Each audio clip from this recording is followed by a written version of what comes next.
What is going on, my UDL friends? It is your commissioner, the not corrupt one, Matty back.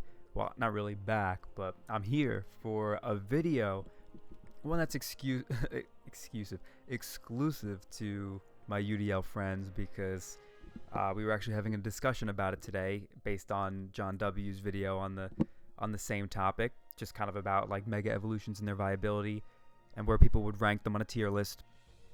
So someone, I think it was Carson, the corrupt commissioner, who just recommended that I make my own video on it, and I didn't really feel like uploading a video to my dead channel, so I was like, you know what, I'll just upload it to the UDL channel, and if you want to watch it, you can. If not, then you don't have to. Obviously, you could share it around if you want to, but this is just mostly for you guys based on the discussion we had today. It's just fun stuff, and I'm bored. We're in quarantine. There's not much to do outside of work, so I just finished up with some work, and I don't really have that much to do before I work out, so I'm like, you know what, let me upload a video, because I would like to upload more for UDL this season, whether it be my own games or just like highlight games and stuff, just to give everyone a chance to, you know, have their games commentated on, just to have a little more of a hype sports feel to it. And especially, like I said, with quarantine, having lots of extra time, I could probably do some of that. The only thing is, if I do start going back to work and I have to go to the office, I mean, I've been working from home, but if I have to start going to the office, I probably wouldn't have the time and energy to want to do that. But I honestly don't think that I will be going back to the office anytime soon. So yeah, hopefully I'll be able to make some UDL uploads on like the relatively regular. So we'll see. But for now, I decided let's upload a video based on mega evolutions using the tier list format. Tier lists are all over YouTube, and quite honestly, I understand why. It's just a fun thing to do. Ranking things can be really fun, and for the most part, whenever I see tier lists from YouTubers that I like to watch, I click them because I'm just like, you know what, unless I have something else better to do, I don't mind putting them on in the background, or sometimes it's on a topic that I really like, so I want to see where they're gonna rank everything comparatively to my own tastes and preferences, and just kind of get some insight on what they think and what their opinion is, because I just enjoy that kind of content. So hopefully you guys feel the same way, and hopefully, being someone who has a good amount of experience in the draft format and using mega evolutions, I can provide some insight to you guys that could be useful in some type of way. But yeah, if not, that's cool too. But regardless, I figured I would make one because it's fun, I'm bored, and megas are cool. They're fun to talk about, and I've always wanted to make something along the lines of like a mega evolution ranking list, but I was probably going to do it some kind of top 10 format. But now that tier lists are so popular, it's just easier to do it this way. But I'm still actually going to rank them in order. I just want to make that clear. I am going to rank them in order. Like, let's say I put a bunch of megas in the C tier. I'm still going to kind of put them in order of which ones I think are more valuable or more viable. Yeah, I'm going to do my best to rank them in order. Some of them are going to be really difficult, but for the most part, I'm going to try to rank them in numerical order. But mostly the tier lists are really good. What's going to separate them, like if I think one is A tier based on, you know, versus one in C tier, I think it's going to be a pretty large disparity between the two. But if they're both in C tier, just because I have one higher than the other, I think that it could be a toss-up for the most part. But I'm still going to do my best to try to like distinguish which ones I think are better than the others, just to make it a little more detailed, I guess. I know John did that as well, which I thought was good. So yeah, let's get into it. I'm pretty excited to talk about some megas. Now, one more thing before I start. Aki, the GOAT, was actually telling me that he wants me to not just say everything from my biased offensive perspective, which I understand, because a lot of times we'll disagree on things, because I am someone who just loves to play offense.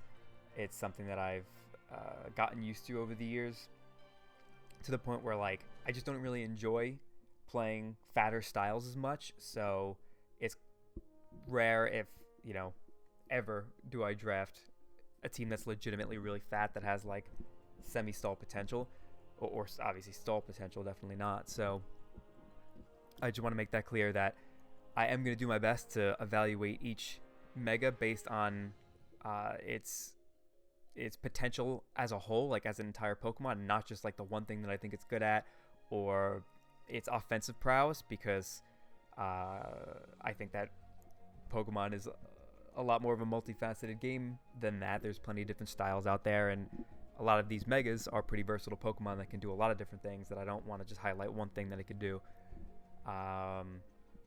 And yeah, I'm mostly going to be referring to Gen 6 and 7 because those are the tiers that had the Megas. I know a lot of people are doing National Dex Sword and Shield leagues or tournaments, which is fun, and everyone gets to use Megas in that tier, but because Megas aren't technically a thing in Generation 8 yet, which they may be soon, but technically they're not yet, I'm mostly going to be talking about Gen 6 and 7, but I'll probably comment a little bit on Gen 8, especially if certain Megas got a pretty big buff to their move pool or something along those lines. So, mostly Gen 6 and 7, but I will talk a little bit about Gen 8 too. And let's get right into it. So, we'll start off in alphabetical order. I actually removed the banned ones and just like put them towards the bottom so they don't get in the way as I'm trying to rank these other ones. So, we're starting with Mega Abomasnow. And that is a Mega that is not drafted very often. And it's pretty easy to see why, because it's got well-rounded stats, but its defensive typing is not very good. The Ice type in general is just a type that desperately needs some defensive buffs. I've always thought that it should resist Flying because Flying is a great offensive type, and Flying seems to be resisted by the like harder exterior Pokemon like Rock types and Steel types, which makes like kind of logical sense in the real world. So for Pokemon that are made of ice or anything like that, you'd kind of think that maybe that hard ice shell would resist Flying, but unfortunately that's not the case. Ice only resists ice and is weak to Stealth Rocks and plenty of other things. So while Grass is a pretty good defensive typing, Ice definitely weakens it a good amount defensively, and it has that 4 times weakness to Fire. Fire coverage isn't the most well distributed, but obviously there's always hidden powers prior to Gen 8. So hidden power Fire is something that could be teched on a lot of Pokemon to hit Mega Abomasnow really hard, despite not like being able to hit it otherwise if they don't have fire coverage already. So it definitely loses a lot of defensive utility despite having really good bulk, which is unfortunate, and also access to moves like Leech Seed. But it does have really nice offensive prowess because both Grass and Ice, especially Ice, are pretty good offensive typings. Grass isn't great, but it's not terrible, and it actually hits Water, for example, which is something that resists Ice. And Abomasnow also has Earthquake for coverage and priority in Ice Shard, as well as even setup in Swords Dance. You know, Swords Dance plus Ice Shard is definitely pretty threatening. And then just being able to spam Blizzard in the hail is definitely really scary while having things like Giga Drain for passive recovery.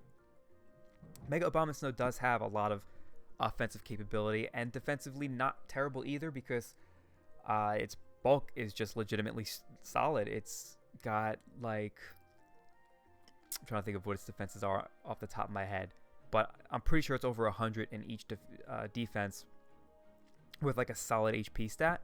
So Mega Abomasnow is definitely bulky. If you can keep hazards off the field, then you probably could have Mega Abomasnow check some Pokemon defensively here and there if it has a good enough matchup, and if it won't take too much from Hidden Power Fires, because like an invested Mega Abomasnow against a weak Hidden Power Fire could probably avoid a 2-hit KO.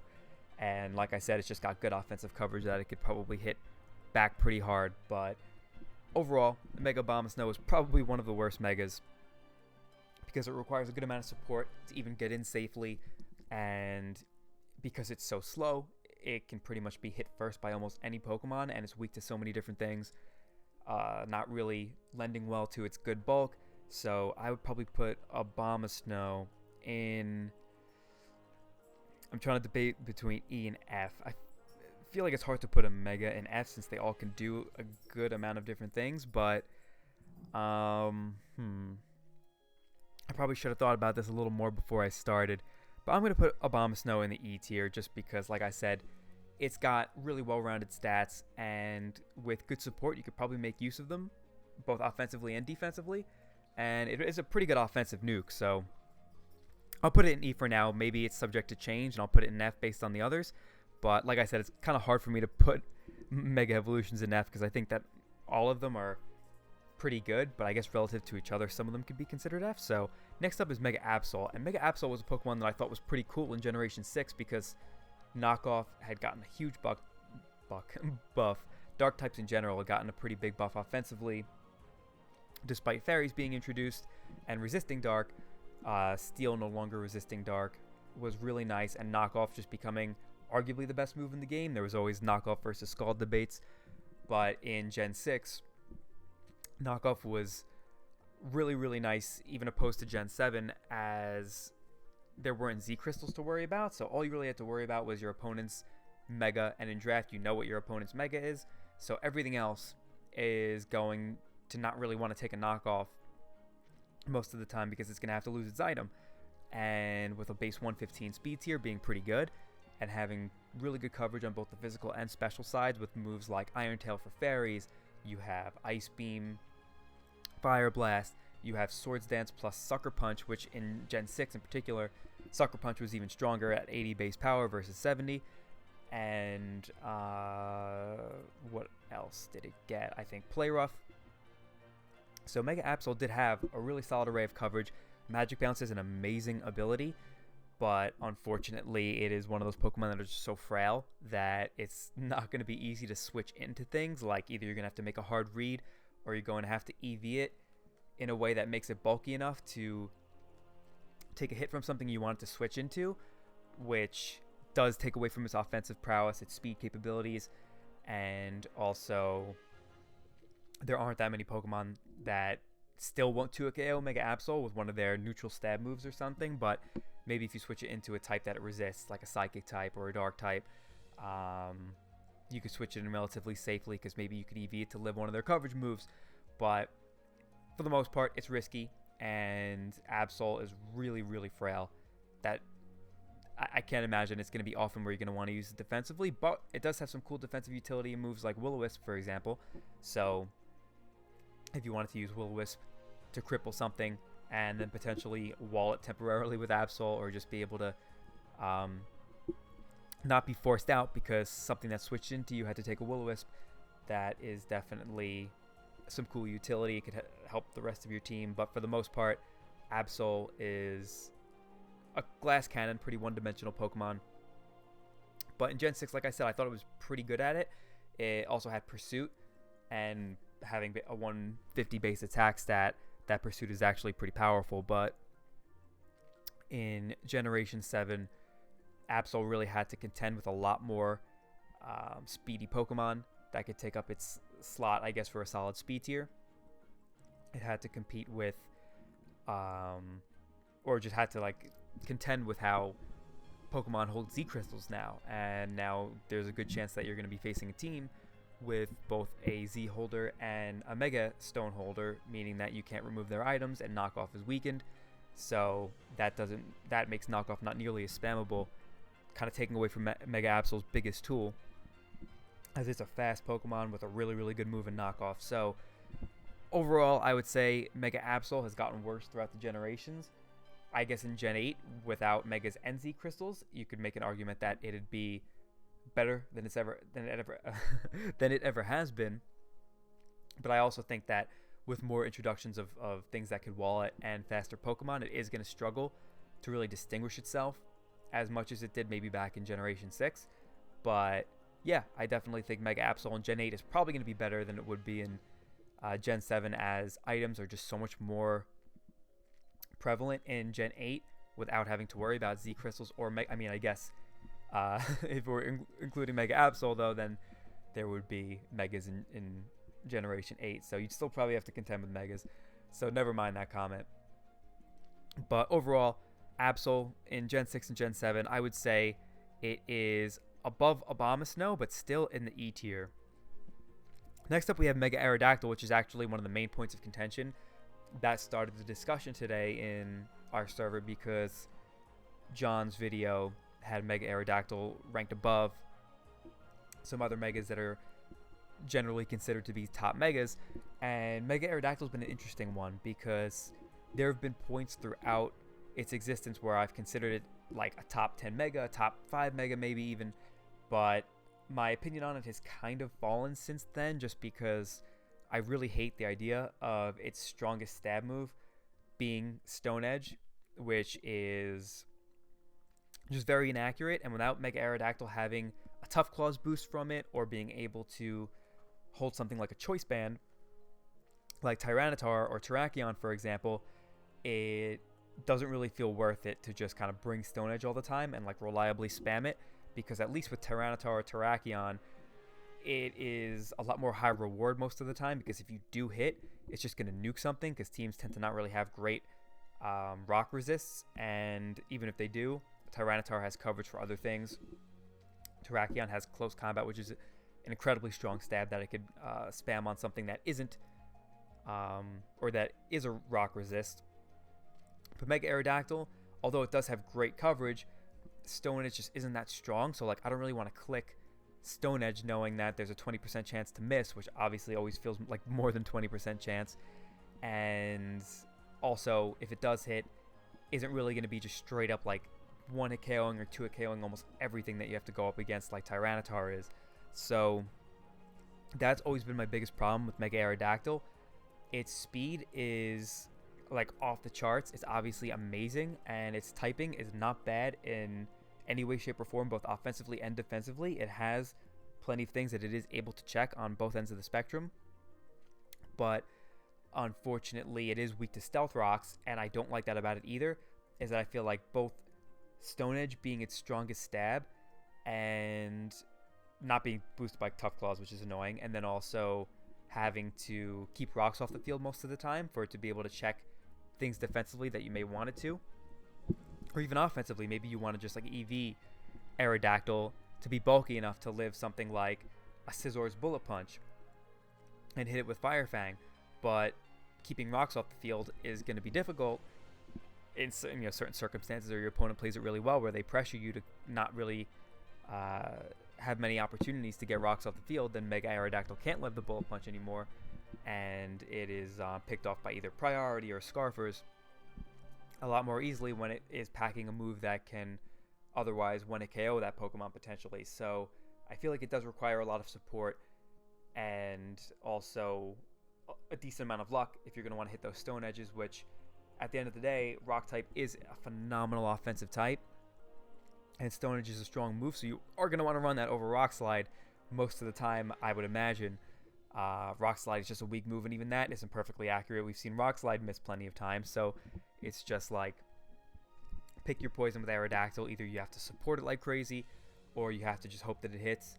Obviously, you can do your best to run sets that don't really rely on Stone Edge, and in that case, when it has matchups where Stone Edge isn't that important, Mega Aerodactyl is fantastic. It is so good because it has like just phenomenal coverage, and with the potential to run Adamant Nature in so many matchups due to its ridiculous speed. I remember just like prepping against it so many times, especially being that I do like to draft more offensive teams. It is a nightmare to prep for because it almost always has coverage in its arsenal that could 2-hit KO every single Pokemon on my team, meaning that with a little bit of prediction, Mega Arrow can just blow me away, and there's like not much I could do about it. So I definitely know how good Mega Arrow could be, at least how hard it is to prep for on paper, but I think in practice it doesn't always live up to those standards. That doesn't mean that it's still not a high tier Mega, but I do think that considering it to be a top Mega is a stretch, because it requires a lot of support for its value, and like normally it'll be valued at like 15 or 14 points, which in my opinion is pretty high for something that requires really solid removal, needs to rely on Stone Edge as its main stab move, and doesn't really have much like setup opportunities. Yes, it could run like both bulky and offensive sets, which is cool. It could even get up hazards, and it could even defog itself, so it's not like it's completely a one-trick pony, but it, like I said, requiring a lot of support is something that devalues a Mon in my eyes, even though it might have really high upside, and I hate relying on inaccurate moves, so I just can't in good conscience put Mega Aerodactyl in anything higher than B tier. So moving on to the next Mega, we have Mega Aggron, and I think Aggron has been one of the most underrated Megas ever since its inception, especially in draft format, because in something like a standard tier overused, it could be hard to pull off Mega Aggron when there could just be other steel types that can do pretty similar things, but also compress more rolls and not take up the mega slot. So if Mega Aggron wasn't a mega, then yeah, I'm sure it would actually be pretty popular in standard too, because it can just be EV to take so many different types of hits, both on the physical and special side, because it does get a buff to its special defense. It's not huge, but it's enough combined with its filter ability that allows it to weaken super effective moves by 25%, which does really make a big difference, especially on the physical side, because its physical defense is ridiculous. So all of a sudden this thing is just eating earthquakes, close combats, all of these strong physical moves, you name it, and being able to retaliate back with its wide array of coverage moves and really nice 140 base attack stat. Now it also has Stealth Rocks, one of the most reliable Stealth Rockers out there probably, because it could just take so many hits. It's one of the hardest mons to 1-hit KO, and it also forces a good amount of switch-ins, or switch-outs, I don't know, swishes, I think that's the better term to say it. I'm rusty, guys. It's been a while. So with Aggron being able to force a lot of switches, it can reliably Stealth Rock in that regard too, and it has pretty solid setup opportunities with great bulk, forcing switches, also having moves like Curse, which bolster its defense to absolutely ridiculous levels, to the point where physical attackers just can't really touch it, even if they do have super effective stab coverage.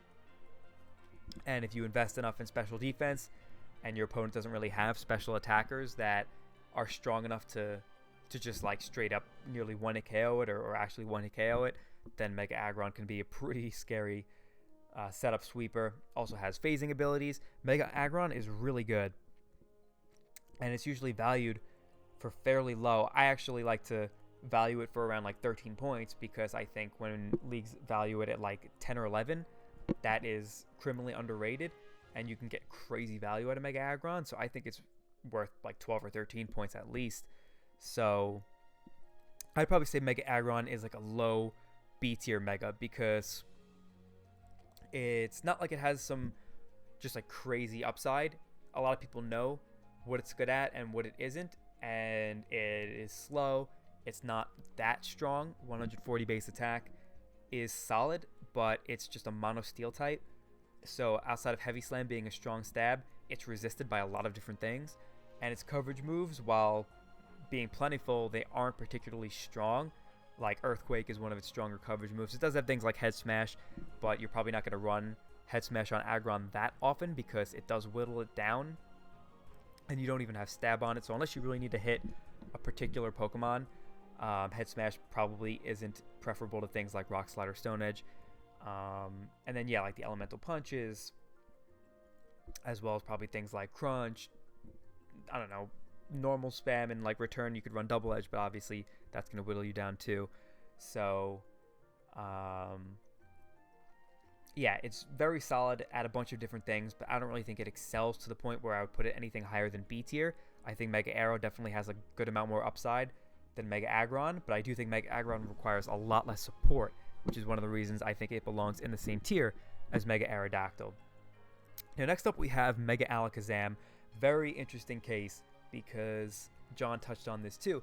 Early on in Generation 6, when Megas were introduced, Mega Alakazam wasn't necessarily at the top of people's lists as one of the best Megas, because it just kind of seemed like, while it is crazy fast, it could be outsped by Scarfers anyway, and its coverage is good, but like Life Orb Alakazam is already better. That's kind of like a lot of the sentiment people had carrying over from Gen 5, I actually remember, because Life Orb Alakazam was really good and overused back then, and Life Orb Alakazam is a little bit stronger than like Timid Mega Alakazam, for example, but a lot of people saw it the way it was used and overused, which was usually like 3 or 4 attacks, and maybe something like Protect to make sure you get your Mega Evolution off, or Taunt, or Calm Mind 3 attacks, just because it kind of needed the coverage. It almost always had to have like Psychic, Focus Blast, and Shadow Ball.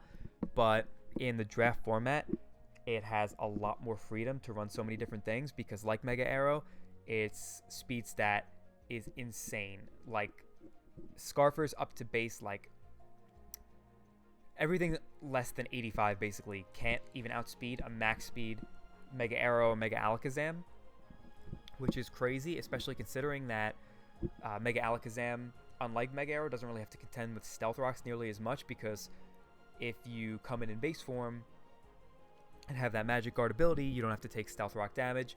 You don't have to take Toxic damage right away. Obviously, in the first turn Mega League, once you Mega Evolve, you do have to take Poison damage, but you could avoid both Stealth Rocks and Spikes until you Mega Evolve. And with crazy setup options like Barrier plus Calm Mind, Mega Alakazam can do so much against so many different teams. Like, just 3 attacks recover sets alone are really dangerous, as it can recover up on passive mons and has the kind of coverage to be able to hit most teams really hard in just 2 or 3 moves. So if you couple that with the ability to either boost its special attack with Calm Mind, making it like an insane breaker, or I should say, coupling it with Barrier, which doubles its physical defense, Barrier plus Recover Mega Alakazam. I don't know if you want to just run a single coverage move or if you want to run 2 coverage moves. That kind of set can 1v1 so many teams, because it is so hard to break if you get up to +2 defense, and Mega Alakazam is faster than most Pokemon, so it can continue to boost right in front of a lot of things that could otherwise hit it hard. And if it is well played enough that it avoids things like Toxic, whittling it down, then it is an absolute nightmare. There's just so many things Mega Alakazam could do in preparation that people who have to face it really have to do their best to cover all of its options, because there's often going to be a Mega Alakazam set that could just straight up sweep your team or just do tons of damage to your team if you're not prepared. So it's one of those Megas that's really restrictive in team building, and I think a lot of people witnessed this in DPL these past couple of seasons, because in Generation 7 in particular, now that it does not have to worry about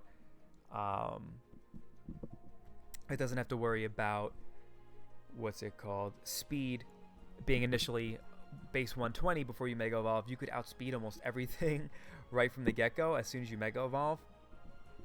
And also, first turn Mega Leagues and tournaments have definitely dropped. I know UDL is first turn Mega, but that sort of thing has dropped significantly. So most competitions out there are not first turn Mega, allowing Zam to stay in regular form and not take hazard damage a lot throughout the battle, while still firing off some relatively powerful attacks, potentially even staying in base form while it sets up if you want to do something like Barrier or Calm Mind, because in that case, if you have Magic Guard, you can't be Toxic. So it just makes Alakazam pretty ridiculous basically on every single DPL team.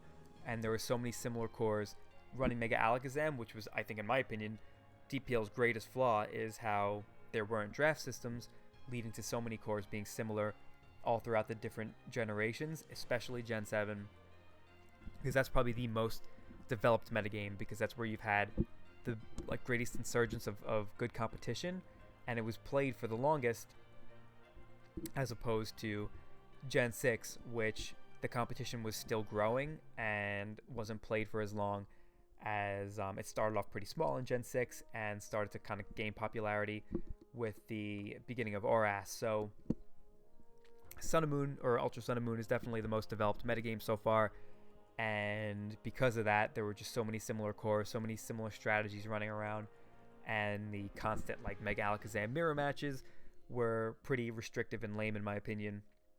And it just goes to show how good Mega Alakazam is when every single team had one and pretty much had a dedicated Mega Alakazam counter, even if it was a cheap one like Spiritomb or Drapion, because just being able to check Mega Alakazam gave it really good value. So I'm going to put Mega Alakazam in the S tier.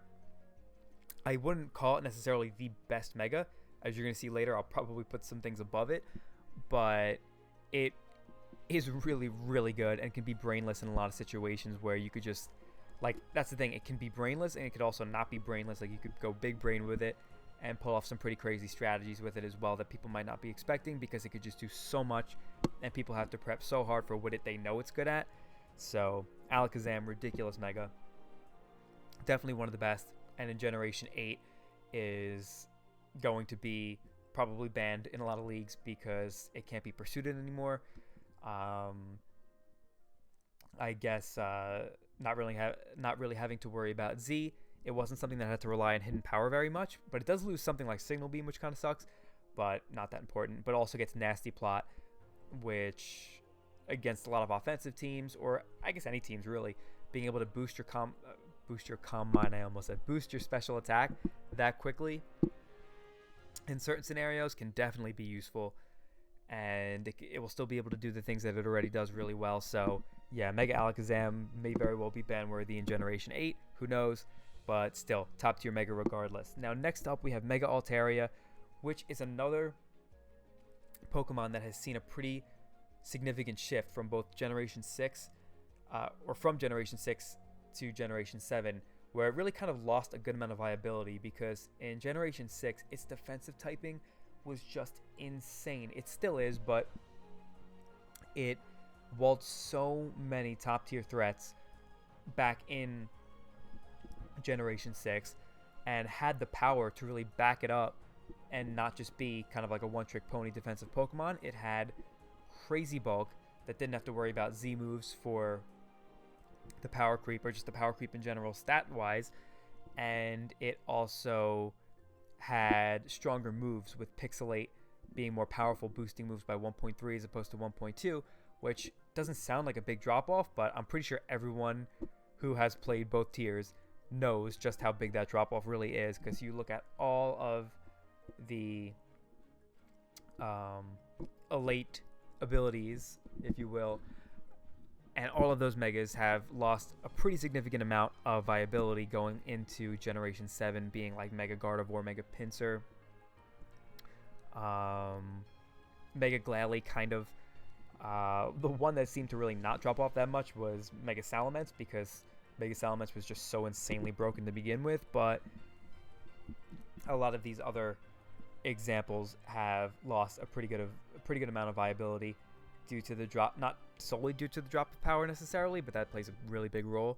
For example, like Mega Pinsir you'd think would be a lot better because its speed doesn't have to worry about the first turn being base 80 speed. It could start at base 105 speed, which is fantastic, but yet Mega Pinsir still seemed to be more viable in Generation 6.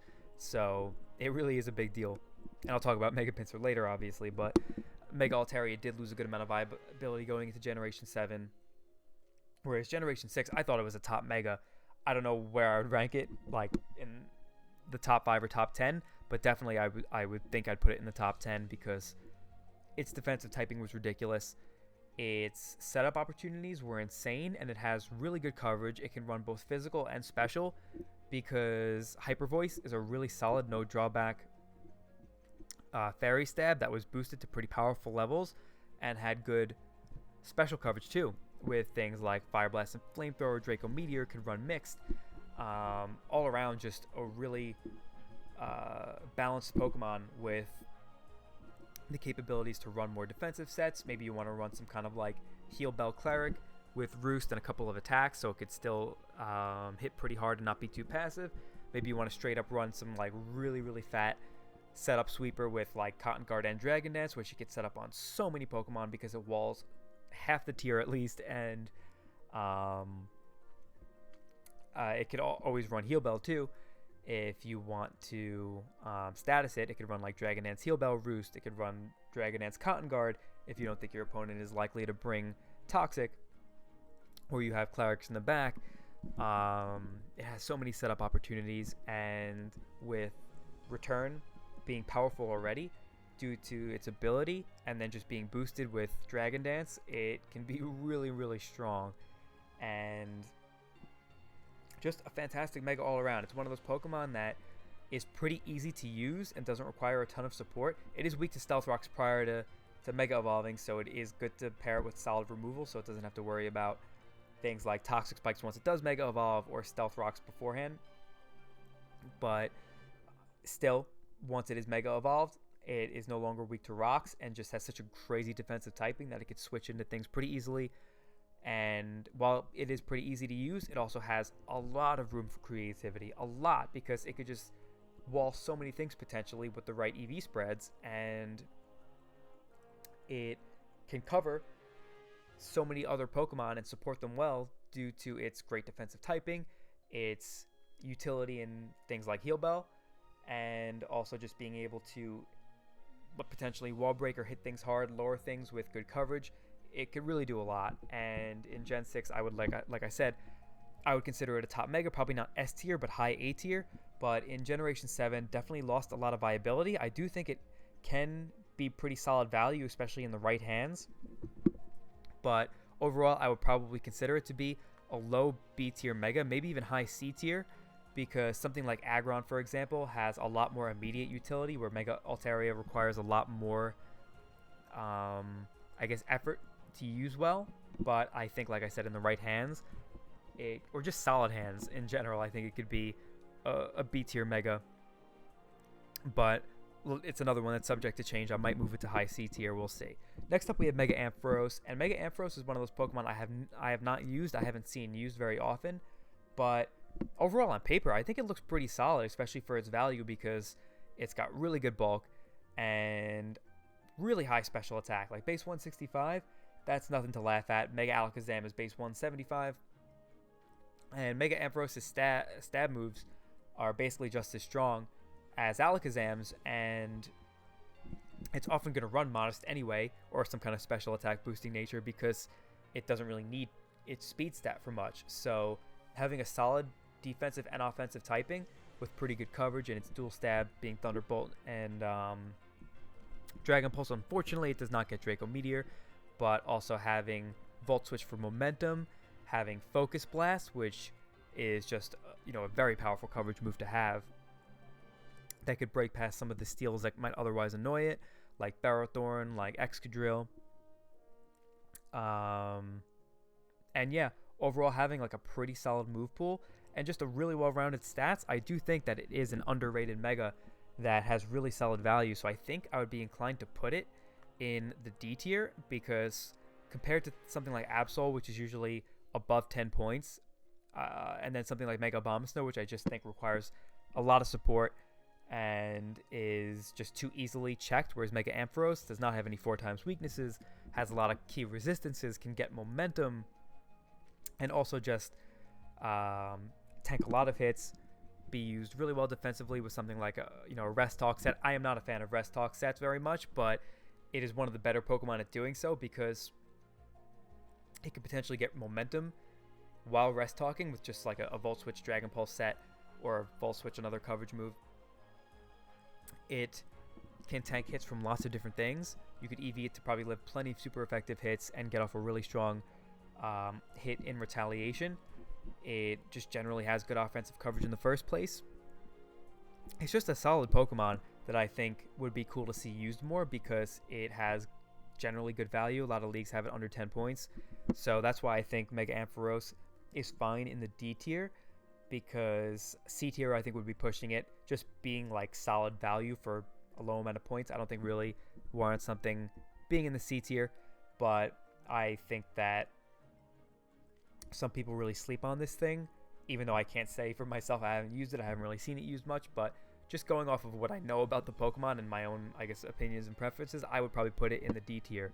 So next up is Mega Audino, and Audino is another Mega that really benefits from not having to first turn Mega, because it can make use of that really nice Regenerator ability that regular Audino has. But overall, I'm not really a big fan of Mega Audino. I don't think it's bad by any means, because it is insanely bulky, and Fairy type in general is just a broken type. Like, it's normal Fairy, which is not as good as regular Fairy, I don't think. Like, obviously it does give it a Ghost immunity and another backup stab move, but it does take away the fighting resistance that Fairy normally has, and I don't think it really does that much for the Pokemon in total. Like, I kind of think that I don't know if I would say the Ghost immunity is worth the losing the resistance to fighting. I'm not sure, because Fairy types are usually pretty good at checking fighting types, so if I'm going to draft a really bulky Fairy, I don't know if I'd want to still have to draft another really solid fighting resist, just because Audino doesn't resist it. So I don't know, I guess that's up to the user, but I don't really think the normal typing adds much. But still, like I said, Fairy typing is great, and it does have a pretty solid niche as like a bulky Wish Passer, a solid bulky Cleric. I could do both at the same time, Wish Pass and Cleric, just that in that case it's probably going to be really passive. Its special attack stat is not that bad, so it has, I guess, the decent utility in its offensive move pool with things like knockoff and then solid special attacks like, unfortunately does not get Moonblast, but it has Dazzling Gleam, it has Flamethrower, Fire Blast, it has Ice Beam, and it has some solid status moves. I believe it gets Thunder Wave. I'm not sure off the top of my head, but I'm pretty sure it does. I think it gets Yawn as well, which is another good one. Don't quote me on that, but I do think it has those, which are pretty solid utility. But overall, I do think it is a little passive for a Mega slot, which Megas don't have to necessarily be that great. Like, if you just kind of need this role on your team, and it happens to be through a cheap Mega like Audino, you can go for it. But I do think that because it is pretty passive, especially if you want to run really, really bulky sets that can reliably take hits, because that's the thing, it does lose out on passive recovery in things like Leftovers. It doesn't have first turn recovery moves like Soft Boiled or Recover. It does have Wish, but sometimes with Wish you have to waste a slot on Protect. Not always, but sometimes. And yeah, overall, not a very good Mega in my opinion, but not bad either. I think it could do really well on some, I guess, like semi-stall or balanced teams that just really need what Audino could fill, like the roles that Audino could fill, or even just like an offensive team that just could, same thing, kind of use that nice Wish Passer or solid pivot that can potentially be a Cleric, Pokemon that are weak to, offensive Pokemon that are weak to status, offensive Pokemon that could potentially pivot into things due to a good typing or a solid natural bulk that could really benefit from a great Wish Passer. So Audino, like I said, is not a bad Pokemon. I just think that it is one of the worst, or I guess, lower viability Megas. So I would put it in the E tier, a little above Mega Abomasnow, but below Absol, because I do think Absol overall has more going for it, a lot more of an immediate threat, and it really forces your opponent to prep a good amount, whereas Audino is one of those Pokemon where it is not that versatile, and even if you want to try to switch it up and use it like offensively with something like, I don't know, like a Trick Room offensive set, or just straight up like a modest set with maybe like Wish 2 or 3 attacks, it's just not that strong. So unless your opponent is really, really weak to it, or you have just a great team at weakening your opponent's side, so you could use something like a bulky Audino to clean up maybe, then yeah, you're probably not going to get too much versatility out of it. So I think it belongs in the E tier. Next up, we have Mega Bayonet or Banet. I don't know exactly how you would say it, but I think it has... Does it have 2 N's? I can't remember. I think it does have 2 N's in its name, so it'll probably be Banet. And, yeah, I think it's Banet. And Mega Banet is often considered to be the worst Mega Evolution. And it's one of those Pokemon that's hard to say, because, like, I just never see it used. Like, I have seen Mega Audino used a decent amount, but Mega Banet I just never see get drafted. And maybe that's for good reason. Maybe it really is bad. But I don't know, like, Prankster is just a good ability. I think that the fact that Prankster got nerfed in Generation 7, not being able to affect Dark types, and also Sucker Punch being weakened, which was a strong priority move for it, Destiny Bond not being able to be spammed, I think it really did get hurt in viability in Generation 7. But I do think in general, like, Prankster is a good ability. It has base 165 attack, which, with its pretty solid coverage, can be pretty cool. But yeah, overall, the more I think about it, the fact that a lot of the things it had going for it in Generation 6 were weakened to Generation 7, I could see why it's like widely considered to be the worst Mega out there. Still, like, Mega Evolutions just do have a lot going for them naturally. That's the point. So I think that Mega Banet can be used well and can be a threat, because you do have to worry about quite a bit of different things that Mega Banet could throw at you, like different status moves, priority moves, just strong Shadow Claw that could potentially crit to.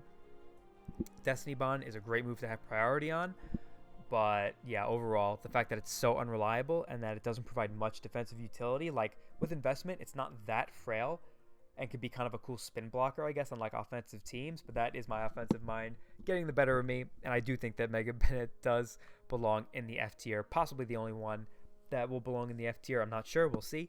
But yeah, not a great Pokemon. So I realize that I'm kind of taking a while, so I'll try to speed it up a little bit. But I do like to be thorough at the same time because Mega Evolutions tend to be really good Pokemon. So they're not just one-trick ponies that I could just, I guess, speak on the one thing that they do well and move on. I want to kind of cover as much as I think that they can do and how I think their value kind of stands versus what like they normally cost. So next up is Mega Beedrill, and Mega Beedrill is a really good Mega in my opinion. Just having a grounded poison on a team is a role that most coaches look out for when they're drafting, and Mega Beedrill is one of the fastest Pokemon in the game. It is right up there with Mega Alakazam and Aerodactyl, obviously less than them, which kind of sucks for it, but still, regardless, one of the fastest in the game. And something like Zeraora, for example, which is extremely popular, Mega Beedrill can outspeed that. So being able to outspeed things like Zeraora, Tapu Koko, Greninja, Weavile, just lots of common, extremely fast Pokemon is wonderful, considering that it's one of those Pokemon that actually is generally pretty one-dimensional. So having that speed to allow it to just be good at that one thing that it does for the most part is really, really cool. But it's not as much of a one-trick pony as a lot of people would normally think. I guess if it's in a league with Stat Pass being banned, which like it is in UDL this season going forward, it does lose the ability for like SD Baton Pass or like the Verd special where he ran like Iron Defense Baton Pass, which was really, really cool. Getting something like Mega Beedrill with like base 40 defense and like 60 HP, extremely frail on the physical side. Being able to wall things on the physical side, it is definitely insane. But still, it's crazy frail on the physical side, and Stat Pass is generally banned, I would say, in like more recent leagues and competitions. So without Stat Pass, it is more of a one-trick pony, but it does have access to Toxic Spikes, which, while it could also absorb them, being a grounded poison type, can also set them, and it forces a lot of switches because it's so fast. Adaptability allows it to hit really hard, and because it's normally going to get momentum with U-turn, a lot of the time people are going to want to switch out into something that resists U-turn and can chip it down. So sometimes you could take advantage of that by laying up some Toxic Spikes, which could be really annoying for an opponent's side to deal with. Yeah, overall it is just a solid Mega in my opinion. It's just really good at what it does, and with its tremendous speed, decent coverage, like that's the thing. Poison, Bug, naturally are not very good dual stab, but because of adaptability, those moves just hit so hard that a lot of resists are going to take a good amount of chip damage from those moves. And it does have something like, or some moves like Drill Run, for example, an 80 base power ground type move that, sorry for the phone ringing, but 80 base power ground type move that hits steel types, which for example walls both Bug and Poison types, which also does the same, fire types as well that also walls the same. So Drill Run is very nice in that regard, while also having knockoff, being able to remove the items from a lot of the Pokemon they're going to want to switch into it, having great utility.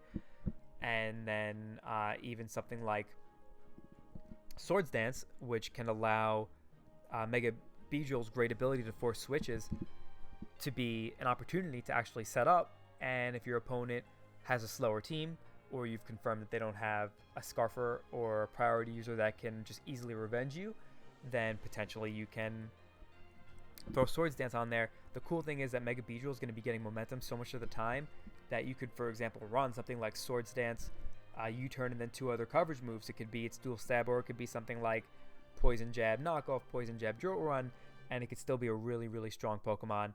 You could even experiment with something like Fell Stinger, which, if you are able to pick something off, which Mega Beedrill is good at revenge killing due to its crazy speed,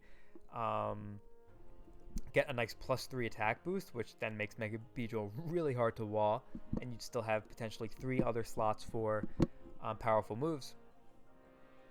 That is definitely a set that I guess people have to consider in prep. I mean, a lot of people probably don't, but you might as well think about it, just because it is a scenario that can arise in the games and can potentially spell death for Mega Beedrill's opponents. So yeah, it has a lot of different setup opportunities through Swords Dance, or setup options through Swords Dance, Iron Defense, and Fell Stinger, because you could run something like Iron Defense just to wall things, and then like just 1v1 things with 2 coverage moves. You know, Mega Beedrill can do quite a bit from an offensive standpoint, and not something to sleep on in my opinion. Really solid Mega.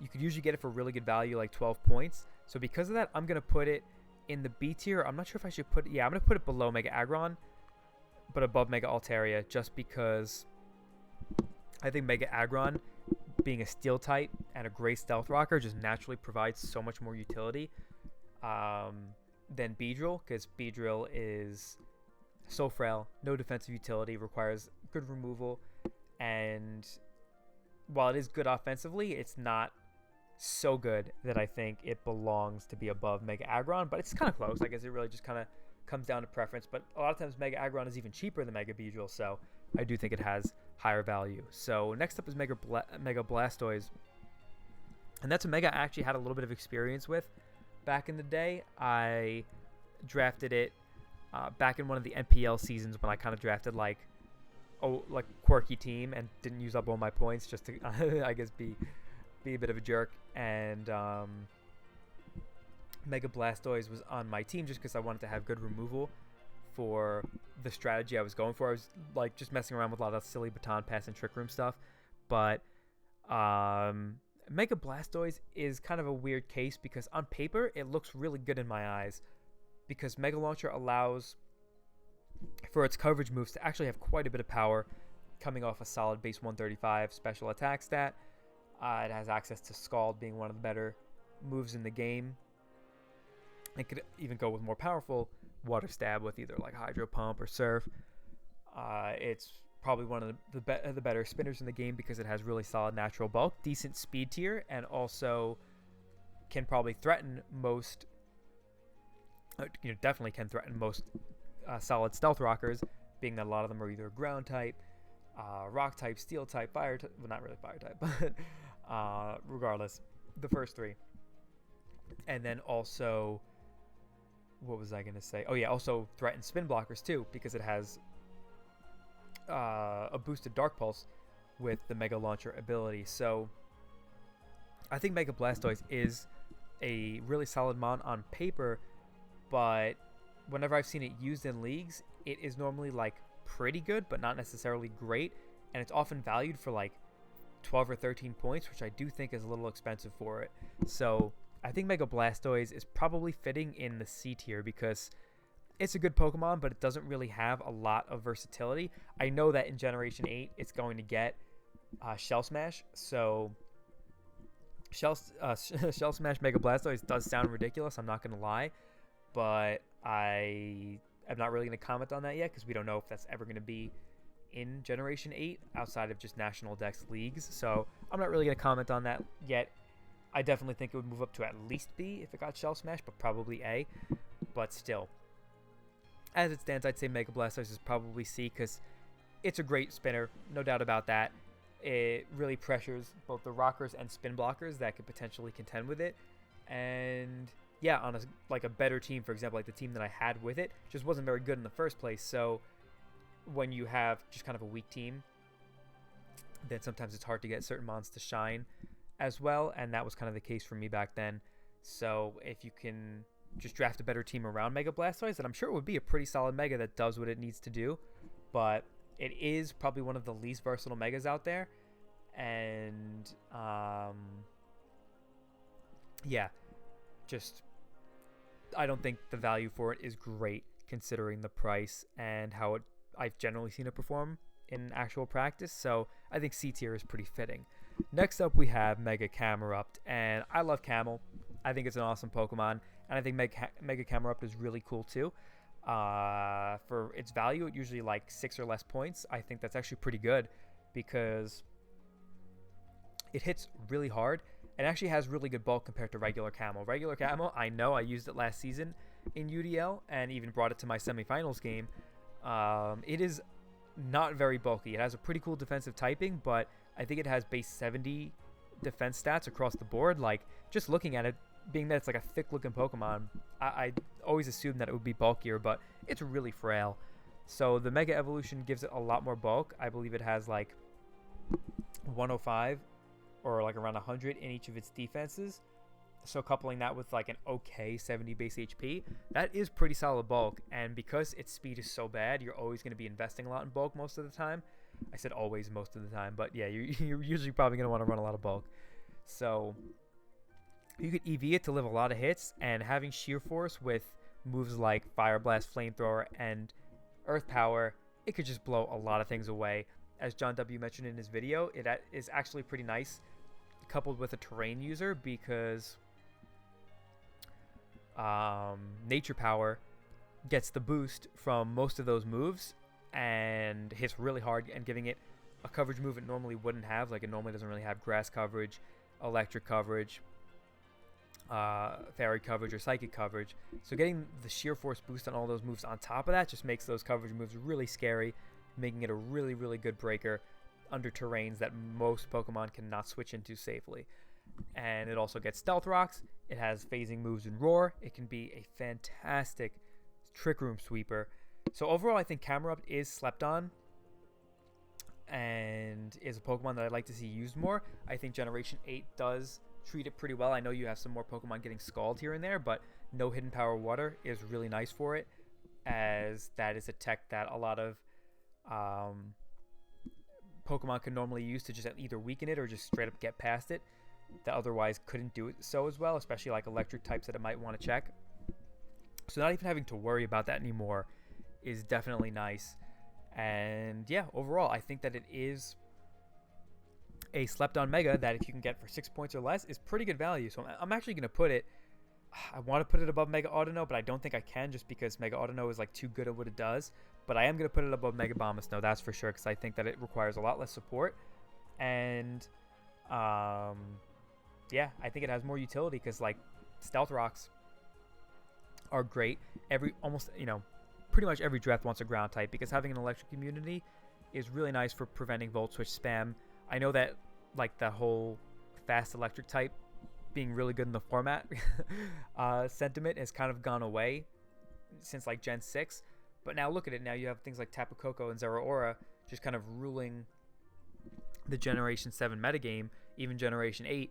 So despite them might not, like, they don't always run Volt Switch, especially Zeraora, but Koko is a Pokemon that could really, really take advantage of teams that do not have a ground type or, an electric immunity. So Camerupt is actually one of the best Koko checks out there, especially in a meta without Hidden Power Water. So that is pretty cool. And like I said, Stealth Rocks, I think it has a lot more utility than Mega Bombasno. And honestly, like, I feel like you can make the argument that Camerupt is better than everything in E tier just because Mega Absol is so much more expensive. But whatever, I think it's pretty close between all of them except for Abomasnow. I think Abomasnow is definitely kind of a cut below these three, so maybe it is, worth belonging in the F tier. I'm not sure. But I do think, like, F tier is for a Pokemon that I really kind of think just isn't worth drafting that much. And I think that Mega Abomasnow can be good for some teams, and some people can use it well, whereas Bannet sounds really hard to use. But anyway, I digress. Next up we have one of the Megas I probably talk about the most, and another big point of contention in how this discussion started, which is Charizard X. Now, Charizard X, since its inception, has always been considered like one of the best Pokemon in every tier it's been in, pretty much, like whether it's been in OU or at least at like different points in the metagame, as well as draft. And I understand why people think that, because Dragon and Fire was previously an unresisted dual stab. Like back in Generation 5, I used to play Ubers, and Reshiram, it was one of my favorite Pokemon to use because with basically having Mold Breaker as an ability, not that Heatran was used much in Ubers, there was not a single Pokemon in the game that resisted its dual stab, and it was so strong. So it was just so cool to just click buttons with that thing.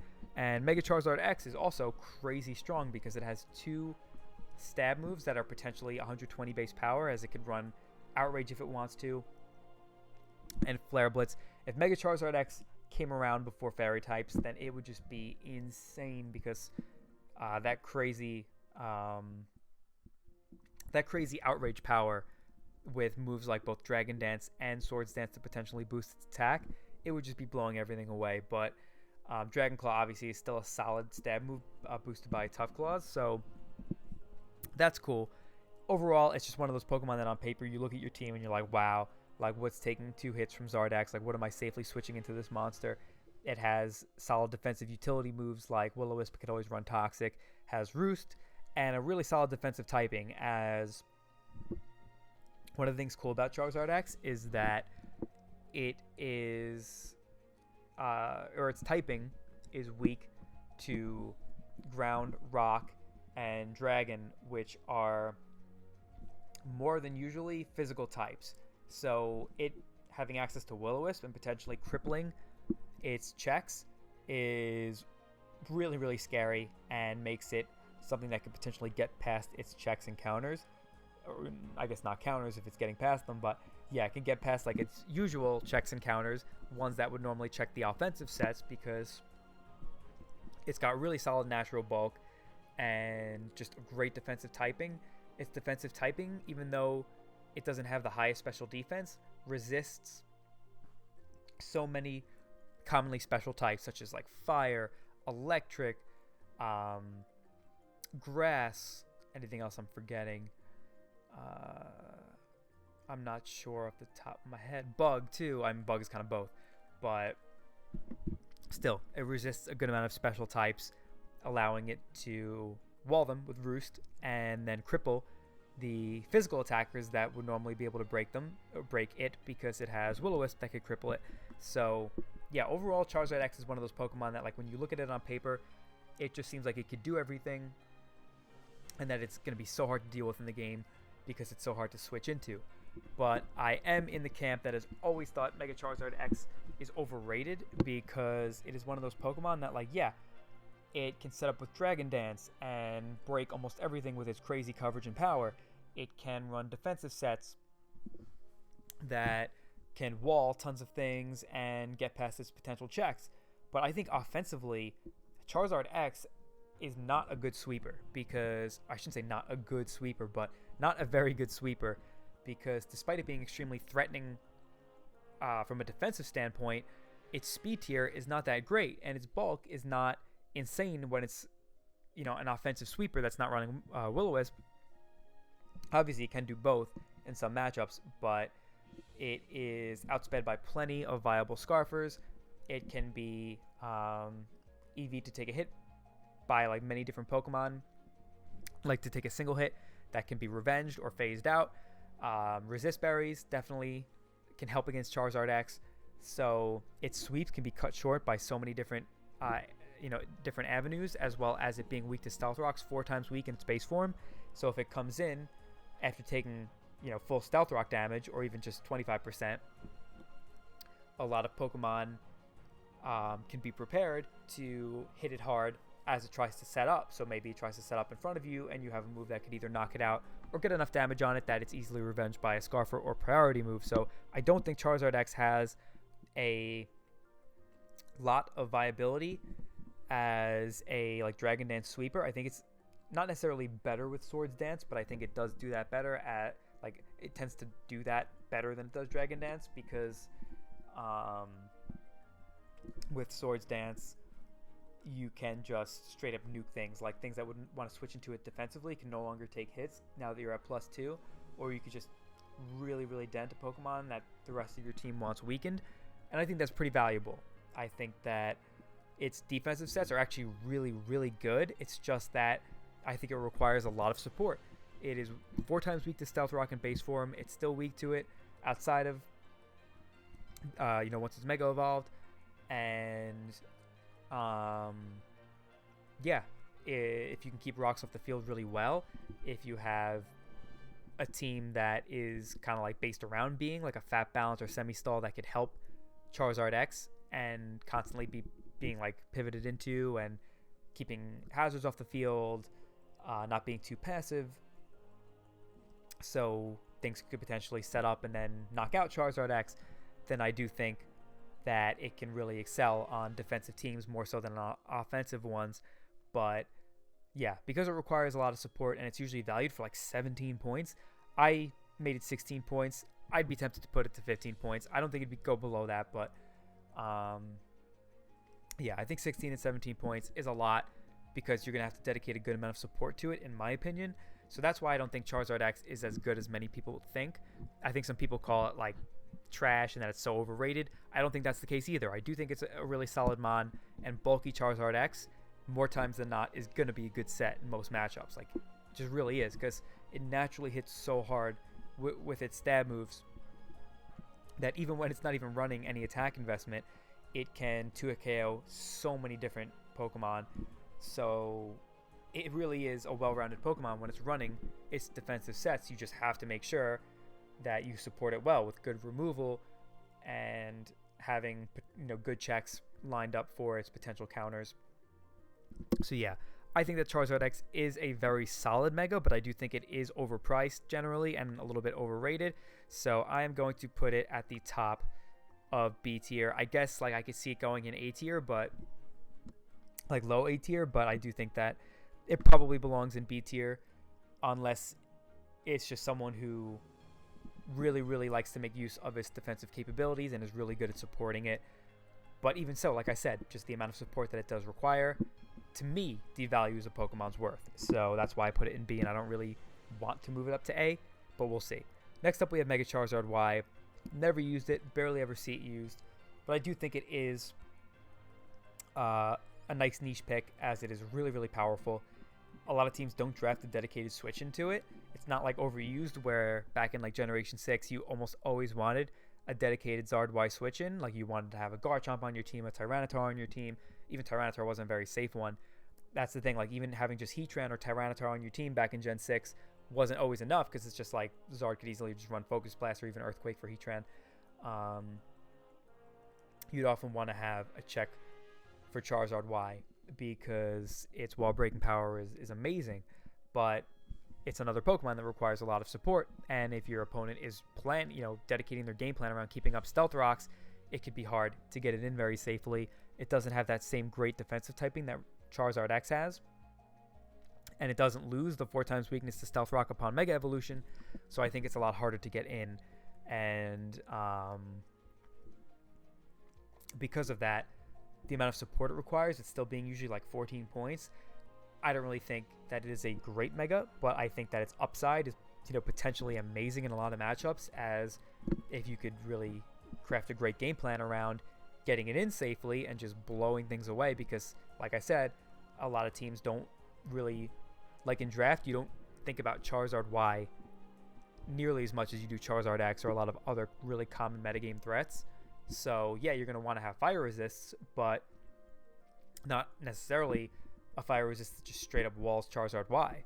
So because of that, Charizard Y does have a lot of upside, and I do think it could be a really cool niche pick, and it can do other things too. Like, I guess you could say it could run defensive stats, because like Fire Flying is not a bad defensive typing, as we've seen with things like Talonflame and Moltres.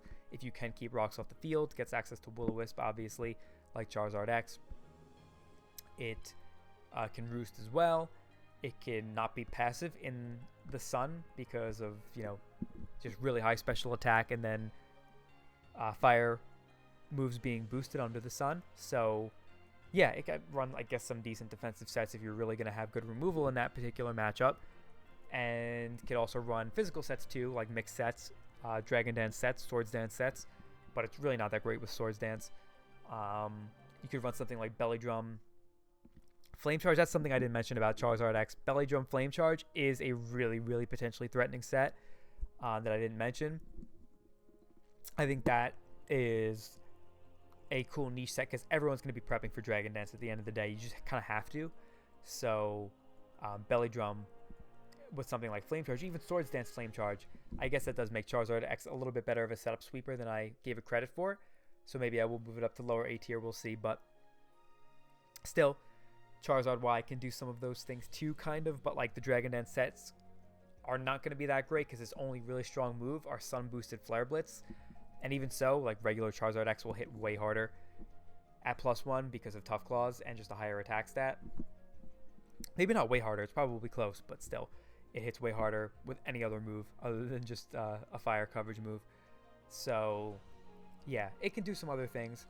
Obviously, you're not going to want to have Charizard X or Charizard Y as your defogger very often because it doesn't lose that 4 times weakness to Stealth Rock, so switching into Stealth Rocks to remove them is not going to be very reliable, but it can tech it on there if you need it in certain situations.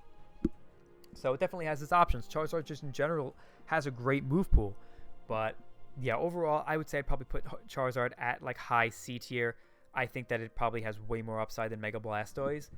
Mega Blastoise is probably going to be more solid a lot of the time, but they're both for a similar price, and I think Charizard Y's upside is a lot greater than Charizard or Blastoise.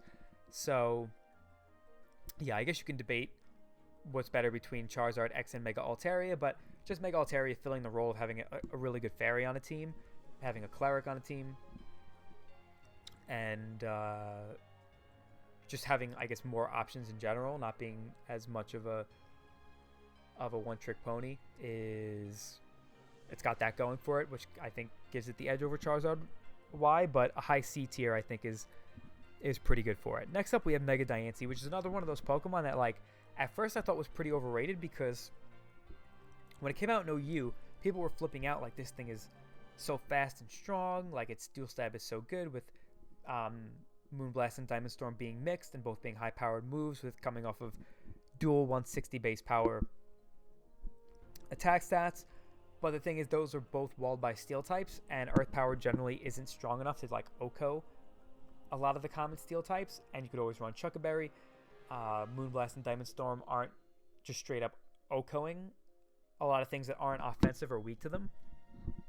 And whenever you have something that is neutral to Mega Diancie's stab and isn't weak to any of its coverage moves, then you could probably, as long as it's like relatively naturally bulky, you could probably EV it to wall Mega Diancie in some capacity. It does have Calm Mind, but because its speed is good but not great, there are often solid revenge killers for it. Back in Generation 6, it oftentimes might want to run Protect because it starts off being so slow, so if you want to Mega Evolve that turn, you lose all the bulk, but you keep the low speed, so you can get knocked out before you even get the chance to do anything. So I always thought Mega Diancie at first was a little bit overrated, but as we moved into Gen 7, I acknowledge that it is a really strong Pokemon.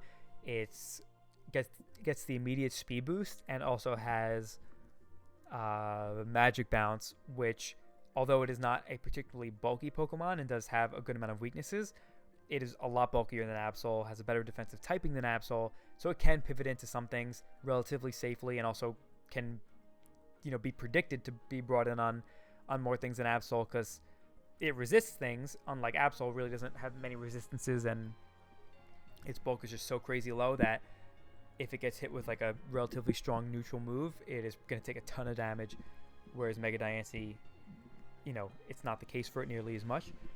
And yeah, it has some really solid setup options too, where it has like Rock Polish, making it faster than most likely everything you're going to encounter. Calm Mind, even Sharpen, which is kind of cool, as like Rock type is just a really good offensive type. So if you get a +1 in attack, then like a Choice Banded Mega Diancie, basically, that's stronger than Choice Banded Tyranitar and can hit really, really hard. But unfortunately, it's mostly Diamond Storm that you're going to be using. And you might tech, like, I don't know, another special attack on the set because there might be one thing that you can't really hit too hard with just a Rock type move. So it's, I would say it's like got some level of viability, but it's not great. I actually did beat someone with a Sharpen Mega Diancie in a tournament once, so yeah, it can actually be pretty good. But I think I needed to like predict a switch, which it was kind of an obvious switch, but I don't really like the drawback of like needing to force a switch. Like Calm Mind is kind of cool in the sense that, I mean, I don't even know what I'm saying, but Calm Mind, at least you could boost your bulk in front of something, so sometimes you don't really need to necessarily force a switch. And yeah, Sharpen's a niche set, but like I said, I do think it has some level of viability. I have used it to some success before, and Its bulk, while not great, because it isn't weak to stealth rocks, it can be used to, or it can be EV'd to live a good amount of offensive Pokemon's hits that it normally wouldn't be able to take. And because it is pretty naturally strong and has 2 really powerful dual stab moves, it can OHKO a lot of offensive Pokemon. So being EV'd to live a hit and then knock it out back is definitely a nice thing that you could do with Mega Diancie. Unfortunately, it's weak to some priority moves, namely Bullet Punch, basically being OHKO'd by most strong Bullet Punches in the game. Even something like Mega Medicham that doesn't even have stab on Bullet Punch, it will still OHKO it, I would imagine, most of the time. But in Generation 7, another buff that I didn't mention is that Diamond Storm now has a 50% chance to raise defense by 2 stages instead of 1. So now if you get a 2-stage buff, now Mega Diancie actually becomes pretty tough to take down on the physical side, maybe allowing it to even live strong coverage moves like an Iron Head, an Iron Tail, a Bullet Punch, of course. So that is pretty scary too, as Diamond Storm is a pretty spammable move, I would say. So Mega Diancie, very good Mega, good speed stat, good breaker, solid setup sweeper, has some pretty decent defensive utility. Definitely better in Gen 7 than 6. Like Gen 6, I would probably put it like high B tier, but Gen 7, I put it A tier. Very solid Mega. Next up, we have Mega Gallade. You already know how I feel about Mega Gallade, most likely, if you know me. I actually used it way back at the end of Gen 6 because I was just looking into its potential, and its move pool is insane, and it could just do so many things and catch people off guard because of the amount of options it has, while also being really good at the things you know that it'd be good at doing, like just breaking with fighting coverage and its dual stab in general, having both access to Swords Dance and Bulk Up as pretty obviously solid setup moves, and Drain Punch for good passive recovery. Mega Gallade can do plenty of things very well, especially in Gen 7, because now it immediately gets the big speed buff that it receives, going from base 80 to 110, and just being one of the better breakers in the format, as Close Combat is one of the most reliable stab moves to have, coming off a base 165 attack. That is going to be powerful. Zen Headbutt isn't a great stab move, but it does hit pretty hard coming off that attack stat, and obviously if it's boosted, anything that resists fighting and doesn't resist Psychic is probably going to get knocked out by a +2 Zen Headbutt. You could always run Psycho Cut as well. It has insane coverage, as it's got Leaf Blade, Earthquake, the Elemental Punches, Shadow Sneak, Stone Edge, you name it. Like, Mega Gallade just has a fantastic offensive move pool, and also a great utility move pool, as it has access to moves like Will-O-Wisp, being able to cripple things, considering it has a fairly low defense stat. Being 95 is not bad, but its HP is low, so its special defense being 115 plus the 68 HP is pretty good, whereas the defense is just kind of like okay, but being able to bolster that with either Will-O-Wisp and or Bulk Up is really, really nice. Access to Wish, giving it some more reliable recovery if you didn't want to run Drain Punch, or if you wanted to run both, is really nice, allowing it to potentially run like mono setup sets, whether it's mono SD, mono Bulk Up, which is really, really strong setup sweeper because it has really good speed. It's not weak to Stealth Rock, so unless you're stacking some spikes or toxic spikes, then it's normally not taking a ton of residual damage from hazards. And because of its speed and ability to bolster its defenses through either Will-O-Wisp or Bulk Up, it can set up on things pretty quickly, right in front of a lot of things too, and has just a really good special defense stat that with the proper EV spread, you could wall so many things that are you're not expecting you to be able to wall them, because maybe they're teching something like Shadow Ball on their set, or Dazzling Gleam on their set, and when they did a calc on offensive Mega Gallade, maybe it does like 55 to 60%, and they're like, oh wow, that's pretty good. But then Mega Gallade is EV'd to take like less than, like, basically avoid those 2 KOs after Stealth Rocks, which is crazy. Now all of a sudden, like, you don't have a boosting move on that Pokemon that you normally wanted to check Mega Gallade, and now it can set up on you with like Bulk Up Drain Punch, Bulk Up Wish Drain Punch, whatever it is. So it can be a fantastic setup sweeper. Has access to Taunt, which is one of the best moves in the game. Taunt plus having a crazy offensive move pool and just a really high attack stat makes it one of the best at wearing down fat teams. Aside from just having Swords Dance, having priority and Shadow Sneak is actually pretty nice because Shadow Sneak hits a lot of the things that Mega Gallade struggles with, like Ghost types and Psychic types. And while Shadow Sneak is a really weak priority move, considering it's not stab, it coming off a base 165 attack stat at +2 can actually be pretty nice in some scenarios, as it can guaranteed revenge some faster offensive Pokemon, namely something like a Scarf Gengar, Scarf Blacephalon, some kind of fast Psychic type, weakened, just weakened teams in general. In Gen 8, you have Dragapult that's everywhere. So Shadow Sneak does have pretty decent utility, and there's just so much more Gallade to do. Trick Room isn't really that viable on it, but hey, it could set it. That's kind of cool.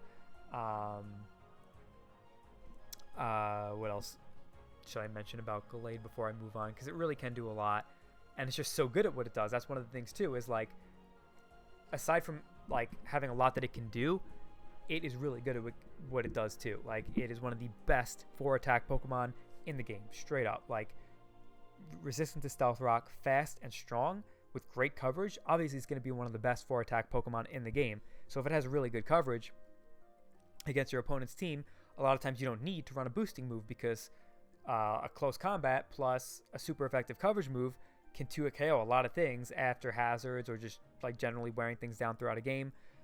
With correct prediction, you could 2-hit KO a ton of things. It can come in on, like, it's one of those Pokemon that doesn't necessarily provide you just straight up defensive utility, but it is one of those breakers that can switch in hard on plenty of things. Not plenty of things, but a good amount of things, because it does have solid natural bulk and a solid defensive typing that is not weak to Stealth Rocks, resistant to Stealth Rocks, rather. So it can come in on a lot of things, make like hard aggressive switches into it, and even if it has to take some damage, it can, because it can afford to, and dish out big hits back. It is one of the better Swords Dance users, as it has that nice 110 base speed tier, has a priority move in Shadow Sneak, can recover with Drain Punch, which recovers even more than just, using bulk up. And what else? Can basically break anything at +2 because of its crazy attack stat and move pool. One of the best bulk up users for sure. A solid, like, it's not really a great wish passer, but it can be used for wish passing. I mean, if you invest in max HP, then passing into offensive Pokemon that aren't as invested in their HP, it can definitely work, I guess. But, like, for example, Mega Gardevoir isn't a terrible wish passer at all. So Mega Gallade has the same HP stat, so it really isn't necessarily bad at it, but it's not good at it either, that's for sure. But just having that option is nice, and obviously wishing to itself can allow it to set up on a lot of things that otherwise would be able to wear it down. So Mega Gallade is amazing. I think that once people have kind of gotten used to facing it, and some people just leaning towards kind of using the sets that it is just straight up good at, has gotten some people to think that it's not as good as everyone says and that it's overrated.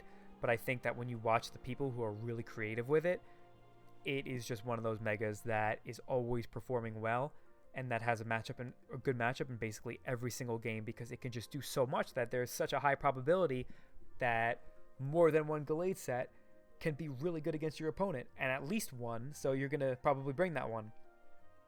So yeah, Gallade, in my opinion, is possibly the best mega in Generation 7, and I would put it in S tier, even above Mega Alakazam. So next up we have Mega Garchomp, a cool mega that I've always wanted to use, but I've never really gotten around to it. I love megas that can break, and with its mixed attacking stats, it can definitely do just that. Access to moves like Swords Dance as well makes its attack just absolutely ridiculous, and from there on out it could break anything with its attack. And if you pair it with a Sand Setter, Tyranitar being one of my favorite Pokemon, so I do plan to pair those two together one day, making its ground and rock moves, even potentially steel moves, get a nice 1.3 buff. Mega Garchomp just becomes that much scarier, because also there's Sand Chip to factor in too. It's got really good bulk. It's just that speed tier loss does kind of stink and makes it a lot worse than regular Garchomp, but it still is a really solid Pokemon because it's cheaper than Garchomp. It hits harder than Garchomp that isn't holding either like a Life Orb or a Z move, and is bulkier than Garchomp. It can't run Resist Berries, which kind of sucks, but it is bulkier than Garchomp. So it can do a lot of what Garchomp can do, but overall Garchomp's speed tier, ability to hold items, and potentially use Z moves is definitely a lot more preferable than just Mega Garchomp in and of itself. But still, being a worse version of Garchomp is still a good thing, you know? Like, Flygon, for example, can't set up Stealth Rocks. It doesn't have access to Swords Dance. Doesn't have nearly as good coverage. I shouldn't say nearly as good, but definitely not as good coverage. The main thing that it has is like U-turn. Obviously, Levitate's a good ability, but doesn't have very good bulk. So it's not really like a poor man's Garchomp. Like, Mega Garchomp is more of a poor man's Garchomp. And Garchomp is one of the best mons in the format, probably. So Mega Garchomp, being a poor man's Garchomp, still makes it a good Pokemon. So I would put it... This is tough. Mega Garchomp is usually for like between like 12 to 14. So I would say like... So I think a lot of people compare it to regular Garchomp too much. But I definitely think it belongs in the B tier. Hey, I'm going to put it a little above Mega Altaria. Especially in Gen 7. Like, if it was Gen 6, it's not even close. I think Mega Altaria is better. But in Gen 7, I do think Mega Garchomp is probably a little bit better than Mega Altaria. Because, like, yeah, Mega Altaria gives you a Fairy, but Garchomp gives you a Ground type. So, they both kind of give you essential types. Mega Garchomp has access to Stealth Rocks and is pretty versatile in the way it can dismantle teams offensively, just having great mixed stats. And is also extremely bulky, so it could check some things defensively. But overall, Altaria is a lot better defensively, but because it's lost so much power and there are just so many more solid defensive checks and even offensive checks, the power creep in general hurting Altaria, I think, more than Garchomp. I'm going to keep Garchomp just slightly above Mega Altaria. That might be a hot take. I don't know, but hey, that's the fun of these, isn't it? So next up, we got Mega Gardevoir. In Gen 6, best Mega. I'm pretty sure without a shadow of a doubt. Like, it is just crazy good. Hyper Voice in that tier, especially with there being not nearly as many good Steel types, less bulky Pokemon in general, and Hyper Voice having that extra boost in power that really makes a difference. Mega Gardevoir base 165 special attack is just a menace. Like, you don't even need to run much investment to break so many teams. You have amazing coverage, really good bulk, a Fairy type, which is the best type in the game, arguably. Like, Steel type is up there too, I think, but Fairy type, just a godly type. Insane coverage. Calm Mind. It actually does function under Trick Room a lot better than Mega Gallade because of the lower speed. I know it is still, like, not slow. 100 speed isn't that much further behind base 150, but you'd be surprised how many things base 100 speed can underspeed under Trick Room. What else was I gonna say? Yeah, it's just kind of self-explanatory why Mega Gardevoir is so good, because its defensive typing is really solid, allowing it to take hits from so many different things. You could EV it to live plenty of hits and get just a massive hit off, whether it's one of its coverage moves or more likely just its insanely strong Hyper Voice. It has access to Taunt like Mega Gallade, so it's just one of those insane fat breakers that for even things that might be able to avoid it to a KO, they have to worry about being taunted and not being able to recover off the damage. It's got access to Heal Bell. It's got access to Wish. It's actually a pretty solid Wish passer with a pretty good defensive typing, and how it's just generally more inclined to run more bulk than Gallade, meaning that it'll have a higher HP stat with the more investment. And yeah, overall Mega Gardevoir is just amazing. In non-Mega Leagues, or non-first turn Mega Leagues, having the ability to trace or synchronize beforehand is nice. I don't think it's a huge difference, but it definitely is kind of nice and just adds to its viability. But yeah, I think Mega Gardevoir in Gen 6 was just by far the best Mega. But that's the thing. In Gen 7, it loses a ton of viability. I shouldn't say a ton and act like it's like not that great, because it is still very good, but it's just like losing so much power, having so many more Steel types added to the fray, just more bulky Pokemon in general, more speedy Pokemon, just faster Pokemon to threaten it out, and the addition of Z moves just really rendering its bulk to be a lot less substantial than it was in Gen 6. It definitely struggles to deal with the power creep, and the fact that it lost so much of its own power is really detrimental to it. So it goes from being the best Mega in the format to, in my opinion, just being like a very solid one. So I'd probably put Mega Gardevoir just slightly above. I gotta put it above Mega Arrow because my personal preference, I definitely prefer Mega Gardevoir over Mega Arrow, but I can easily see Mega Arrow having the case made for it as just being better than Guard because they both have like similar power in Gen 7, and Arrow's speed and utility is probably it's probably a little more versatile than Gardevoir. I mean, I guess it's kind of close in that regard, but I would personally rather have Mega Gardevoir on the team because it also gives me a Fairy type, and yeah, it probably fits my playstyle better too. Like I said, I hate, even though I like offensive Pokemon, I hate how Mega Arrow has to rely on Stone Edge a lot of times. So yeah, I'd put Mega Gardevoir slightly above it, but I don't know if I could put it above Zardax. It's close, but I think Gen 7 Mega Gardevoir really does get hampered a pretty decent amount. Next up, we have Mega Glalie. Cool Mega. Like, it's just straight up really powerful. It's got a crazy strong explosion that even after the nerf of its ability is still an absolute nuke. Has access to spikes, which is pretty cool. So it's not just like a straight up attacker. It can force a lot of switches with its really powerful Ice Stab moves and coverage and Earthquake and hit pretty, or, you know, have some utility in spikes.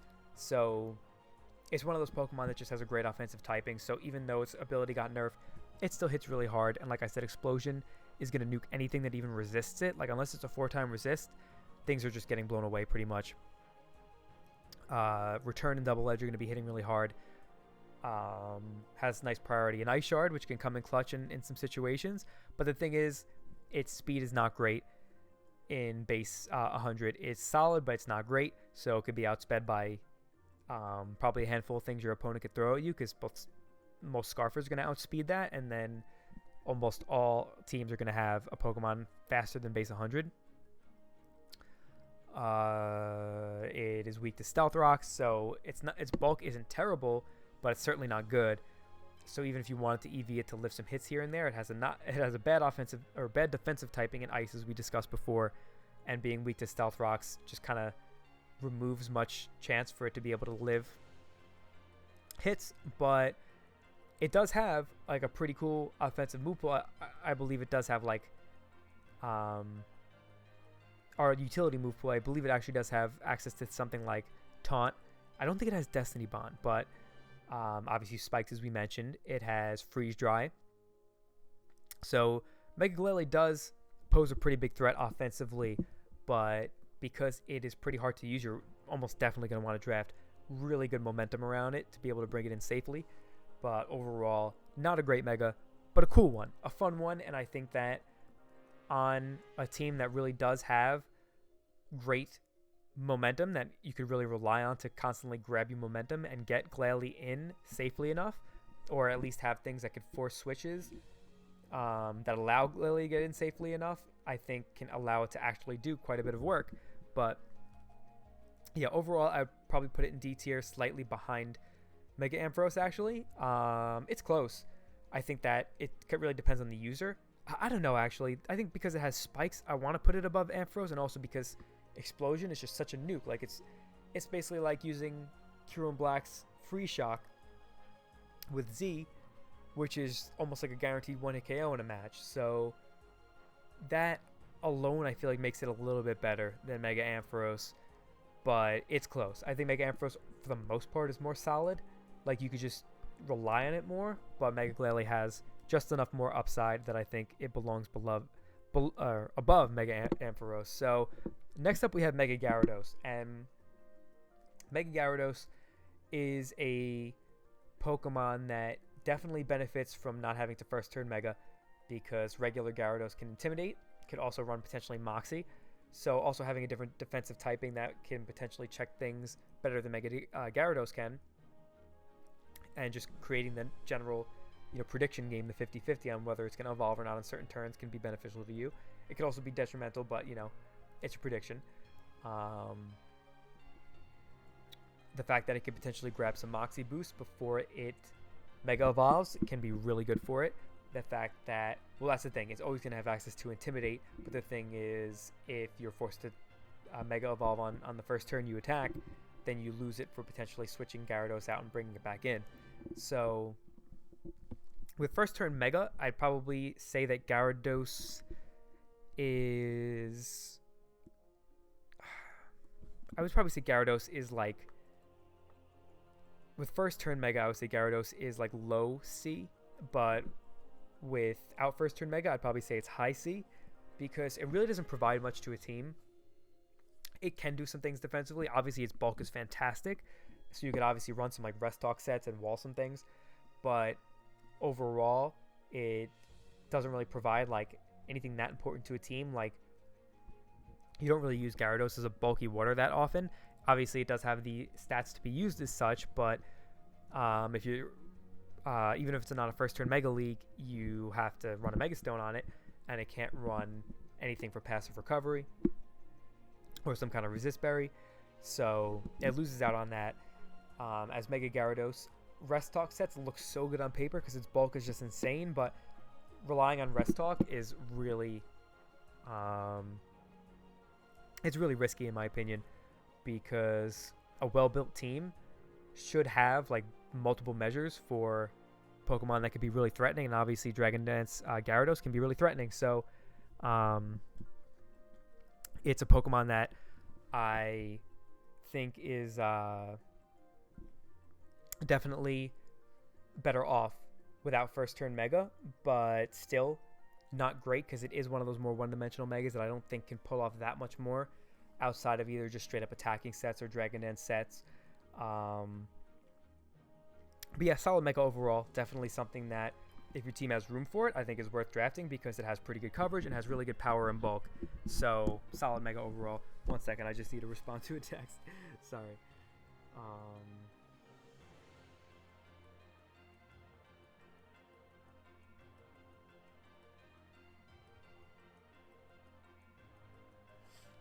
Sorry about that.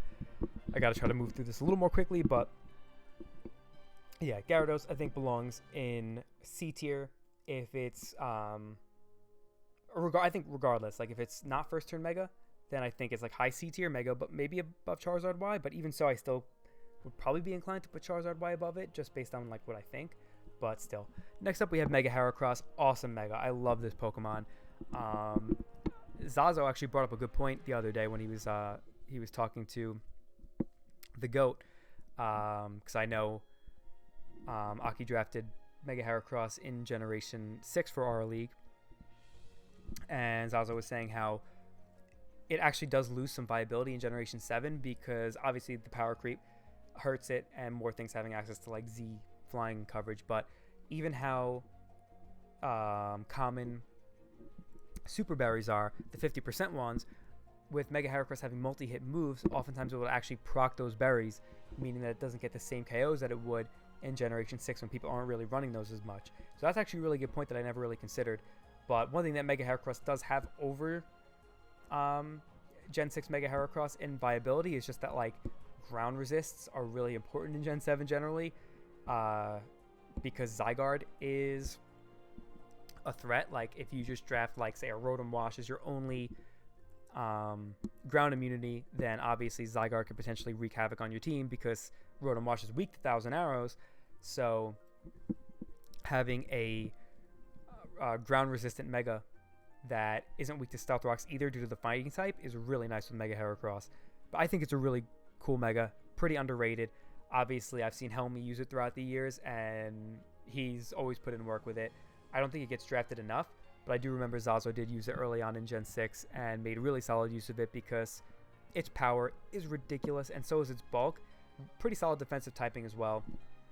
So it's one of those Pokemon that does not need much investment to hit crazy hard, and you could invest a lot of extra EVs in bulk, ensuring that it could live certain hits and just get off massive dents in your opponent's team. I mean, this thing could OHKO like most offensive Pokemon and 2 KO almost everything in the game just straight up, and even has access to Swords Dance. So if it does get up an SD, then unless you have something like Unaware Clefable, then if it gets off a hit, something is dropping most likely. So really cool Pokemon. And in Gen 7, it actually has access to Spikes, and there's no more hidden power flying. So Gen 7, or Gen 8 rather, in Sword and Shield, it gets access to spikes, and there's no more hidden power flying or Z moves with flying coverage. So in Gen 8, I think that Mega Heracross could be like a high tier A Mega crazy. But in Gen 6, Gen 6 and 7, I'd probably say, in Gen 6, I'd say Mega Heracross is kind of like a high B tier Mega.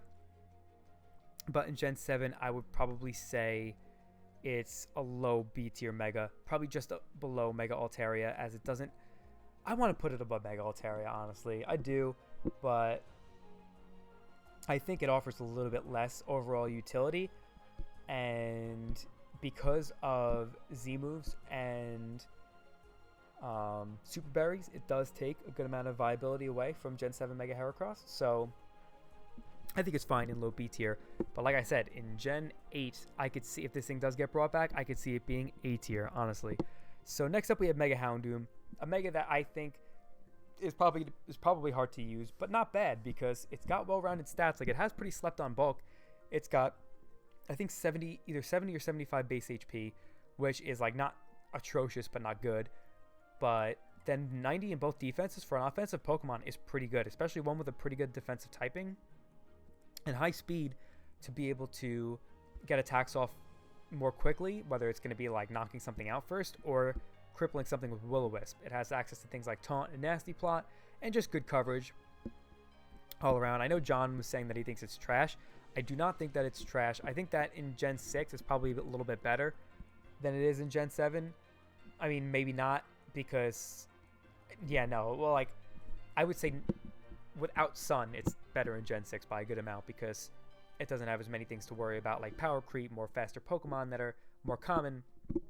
Its speed tier is really nice in Gen 6, but in Generation 7, it's definitely does not have as good of a speed tier, and it doesn't appreciate how many faster Pokemon could potentially knock it out or run Z moves that normally wouldn't be able to knock it out if it didn't run Z. But yeah, so also Sucker Punch loses a little bit of base power, and that kind of sucks too, because it actually has a base 90 attack stat, so that's not that low. And having a Stab 80 base power priority move can be nice in some scenarios. But one thing that it does have over Gen 6 is what John was talking about, was how like Sun is something more easily drafted in Gen 7, as you now have both Ninetales and Torkoal, and Torkoal being the better of the two generally, as it provides more utility and is just like, I guess, bulkier and stuff. It gives Sun more viability overall, and if you have Mega Houndoom in Sun, it's just one of the best breakers in the entire game, just straight up. Base 140 special attack with a choice specs with a Sun boost to its fire attacks is absolutely absurd. It's like modest Fire Blast can 2 KO, like physically defensive Chansey, I think. So after Stealth Rocks, that is, but still, I mean, that's just insane. It's a neutral move, not even super effective. Ridiculous power. It is definitely a huge threat under the sun, but it just gets whittled down so easily because it loses 12.5% of its health every turn due to solar power, and also is easily whittled down with Stealth Rocks. So it's one of those Pokemon that requires a good amount of support, but I do think it's slept on because it's fast. It could like actually be bulkier than expected because it's got a pretty decent defensive typing. Good speed to potentially get off Will-O-Wisps. Could be a good Wish Pass recipient in that regard, and also has Taunt, preventing things from just recovering or getting off status. Yeah, and can set up Nasty Plot on a good amount of different things, especially passive Pokemon. Has pretty good coverage all around. Solid Pokemon. It's just like a solid Pokemon. Really not that versatile, but versatile enough to not make it just like so one-dimensional. Obviously, if you draft it with Sun, you're probably going to use it pretty one-dimensionally a lot of times, but still. I think overall, Mega Houndoom is a good fit for high D tier. Even without Sun, I definitely don't think it's trash, but I don't think it is great by any stretch of the imagination. Next up, we have Mega Kangaskhan, and that's a weird one because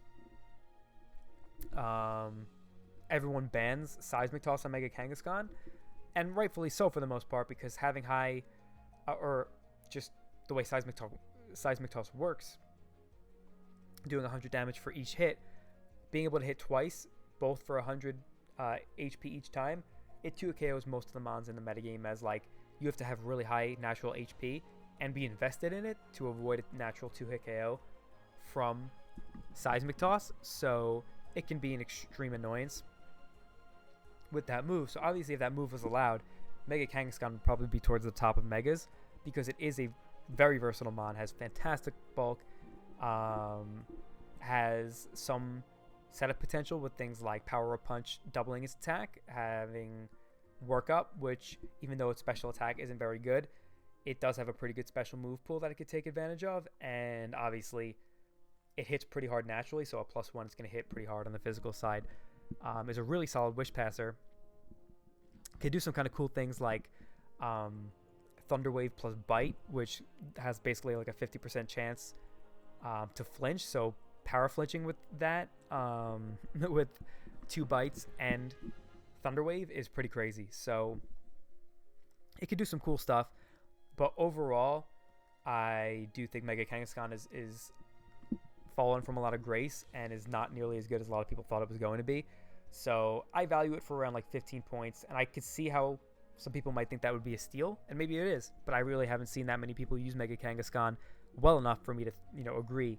I tried it out very briefly last season, but honestly, I think that had a lot to do with the way my team was structured, not really being suited to support Mega Kangaskhan, because it was just too offensive for Kangaskhan, which kind of likes to have some bulky partners and doesn't want to be the lone Wish supporter on a team.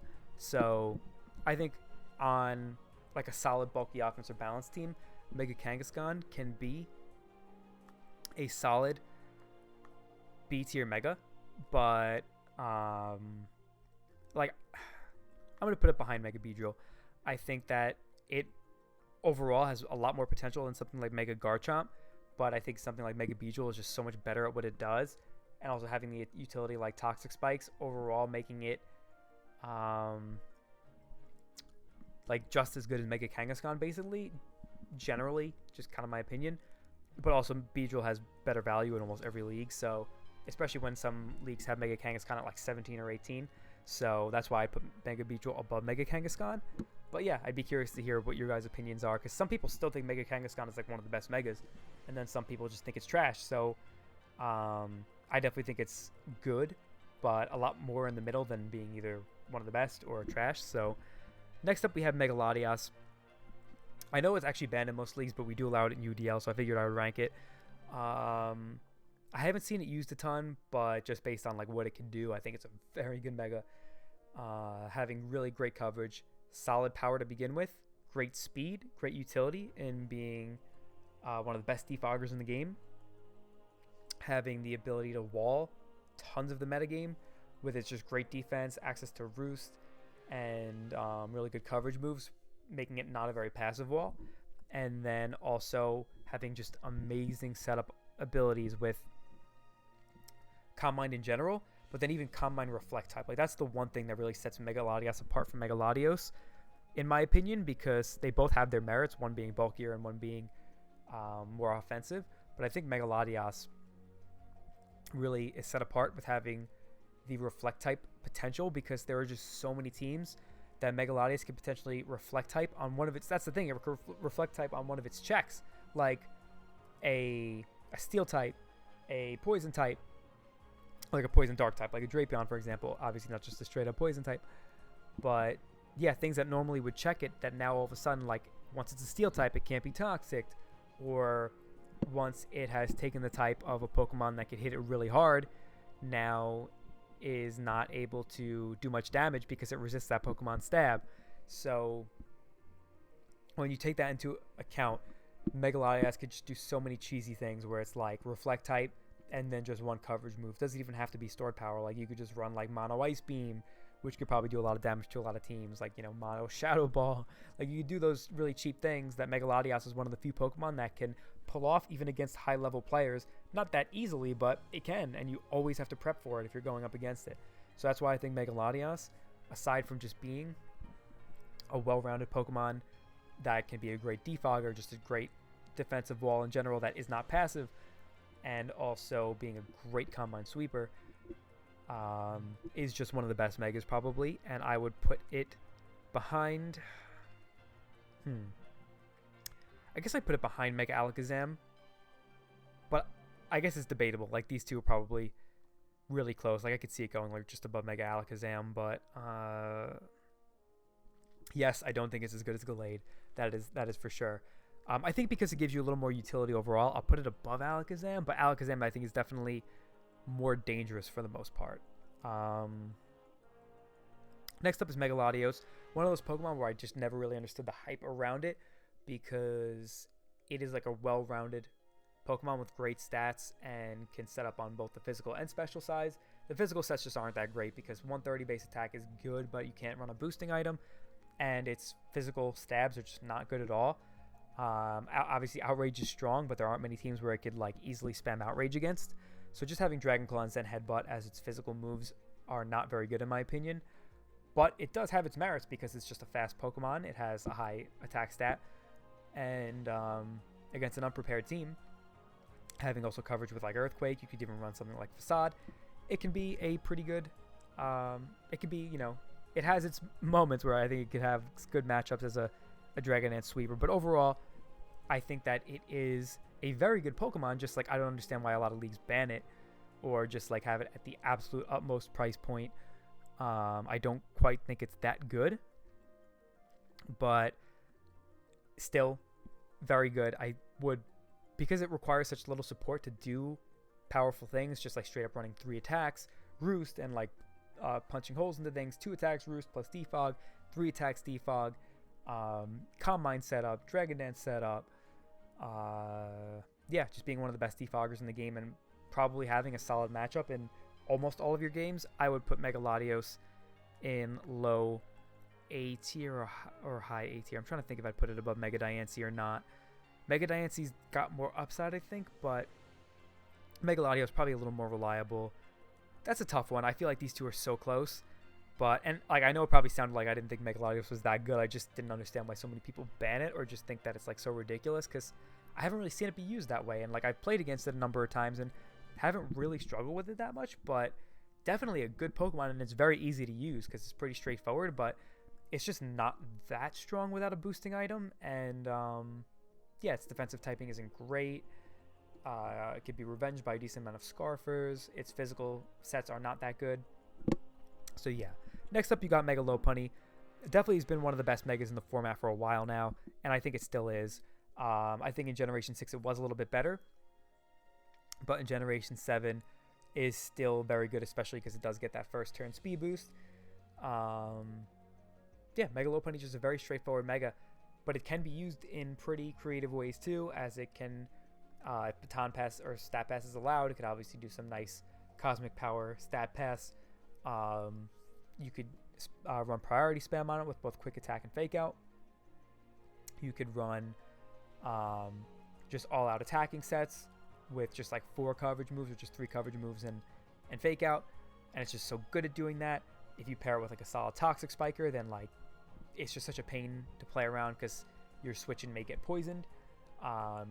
Whatever's in front of you that might be able to take a hit from Lopunny has to deal with getting faked out and taking some poison chip. So it's a great Mega. Its speed tier is awesome. Unresisted dual stab is insane. The fact that it has to rely on high jump kick a lot of the times is annoying, but it can run Drain Punch in some matchups. And then Healing Wish is an awesome utility move. So all around, Mega Lopunny is a really, really good Mega. But I actually do think it is the worst of the big 3 fighting Megas. I know a lot of people think it's the best, but I personally do not. I think it's definitely high A tier and better than Mega Latios and Mega Diancie. But I think it's just below that S tier where you just get the best of the best Megas, in my opinion. Whoops, I forgot to move Mega Lucario to the bottom. Next up, we got Mega Manectric. Not a huge fan, but definitely solid. Like, it's a pretty good electric type. Like, it has natural fire coverage, which a lot of electric types don't have. So being able to check grasses really well or hit grasses harder than just hitting Power Ice is really nice, as well as things like Excadrill, Steelix that are fairly common. Those things are nice. Being one of the best Volt Switchers in the game, grabbing some momentum is cool.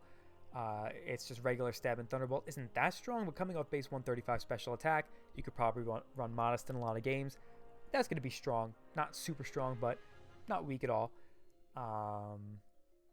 Intimidate's a fantastic ability and definitely gives it a lot more defensive capability than it otherwise would have just based on its pretty low bulk. But yeah, having a really solid speed stat that can outrun things like Tapu Koko, Weavile, Torn T is really nice. But I don't think it's a great Mega. I think it's just pretty good. I'd probably put it just like a little above Mega Houndoom because it's easier to use and has like more utility with like, not necessarily more utility, but just a very prominent utility in getting Volt Switch momentum. But yeah, it's like just a straightforward Mega, pretty easy to use. Obviously, you could try to run some kind of like defensive set because it can make use of Intimidate, Rest Talk, and then just like Volt Switching out. But I don't think it's good enough to put in C tier. Mega Mawile is a Pokemon that I actually drafted in this season in Gen 7. And one of the reasons I drafted it, and I was hoping that it fell to me, is because I do think people underrate it. And I actually think that it may be the potentially best Mega in the format because it is just insanely powerful. One of the best breakers in the entire format, just period. Its attack stat is absurd, and it gives you the two most important types, in my opinion, to have for every draft, being both a Steel type and a Fairy type, and it's pretty good at both of them, as it has like pretty good bulk all around, especially on the physical side, and also given that it has Intimidate before it Mega evolves, so it's an insane breaker. Even has utility in something like Stealth Rock. Just awesome Pokemon. Even has momentum in Baton Pass. Like, yes, we're not allowing Stat Pass this season, but like literally, Gypsy beat me last season in the semifinals because he brought a Stat Pass Mega Mawile, Stockpile Pass of all things. Like, it can do a lot of things. It's just got an amazing move pool, crazy offensive coverage. Its attack stat is so insane that it's one of those Pokemon that doesn't even need to like fully invest in attack to still hit crazy hard. And the fact that it gets utility in like Stealth Rock and Baton Pass too, pretty crazy. Like, it's just a really strong Pokemon that, given its utility with its typing, or defensive utility with its typing, and given how hard it hits, being that it could actually switch into a good amount of things with its Intimidate pre-Mega, and then even just straight up its typing, is insane. And then has crazy powerful priority in Sucker Punch, given that its attack stat is like 600 something. Yeah, beautiful Mega in my opinion, because I keep trying to stress that, like, I think what adds to a Pokemon's value is like how well it could support itself, how a Pokemon could just fit onto any team and not really worry about needing a ton of support from its teammates to really bring out its full potential. And I think Mawile is one of the absolute best examples of that, where because it could switch into things on its own and just break every team basically, because it can break every team basically, because it could set up Stealth Rocks on a lot of things, because it has really powerful priority that is dangerous for Pokemon that outspeed it, because it could potentially gain momentum with Baton Pass and put people in really bad situations. Doing all these things without a ton of effort, I think makes Mawile probably the best Mega in the format, because it just provides a lot more like immediate utility than something like Gallade. And even though Gallade might have more upside in a lot of ways, I do think that Mawile just has plenty of upside on its own and just more utility in its typing. Stealth Rock, great priority. Obviously, Sucker Punch isn't really reliable priority. I don't really like relying on Sucker Punch, but just the fact that, because that's the thing, I've like every time I've had to play Mawile, I'm just like, holy crap, I have so many of these things that outspeed it, but they all get destroyed by Sucker Punch. So what do I do? It's just tough. So anyway, yeah, I'm excited to use Mawile this season. Maybe I'll totally have to eat my words, but hopefully I don't. I think that it has the potential to be the best Mega in the format. I would be surprised if it was anything less than like high A tier based on my experience with it, but we'll see. We'll see. Next up, we have Mega Medicham, another Mega that I'm extremely fond of, and you heard me say before that I actually do think it is better than Mega Lopunny, because I love wall breakers, and Mega Medicham is one of those Pokemon that has a decent defensive typing like Mega Gallade, does not get worn down by Stealth Rocks very easily, can get great passive recovery because it has the strongest Drain Punch in the entire game.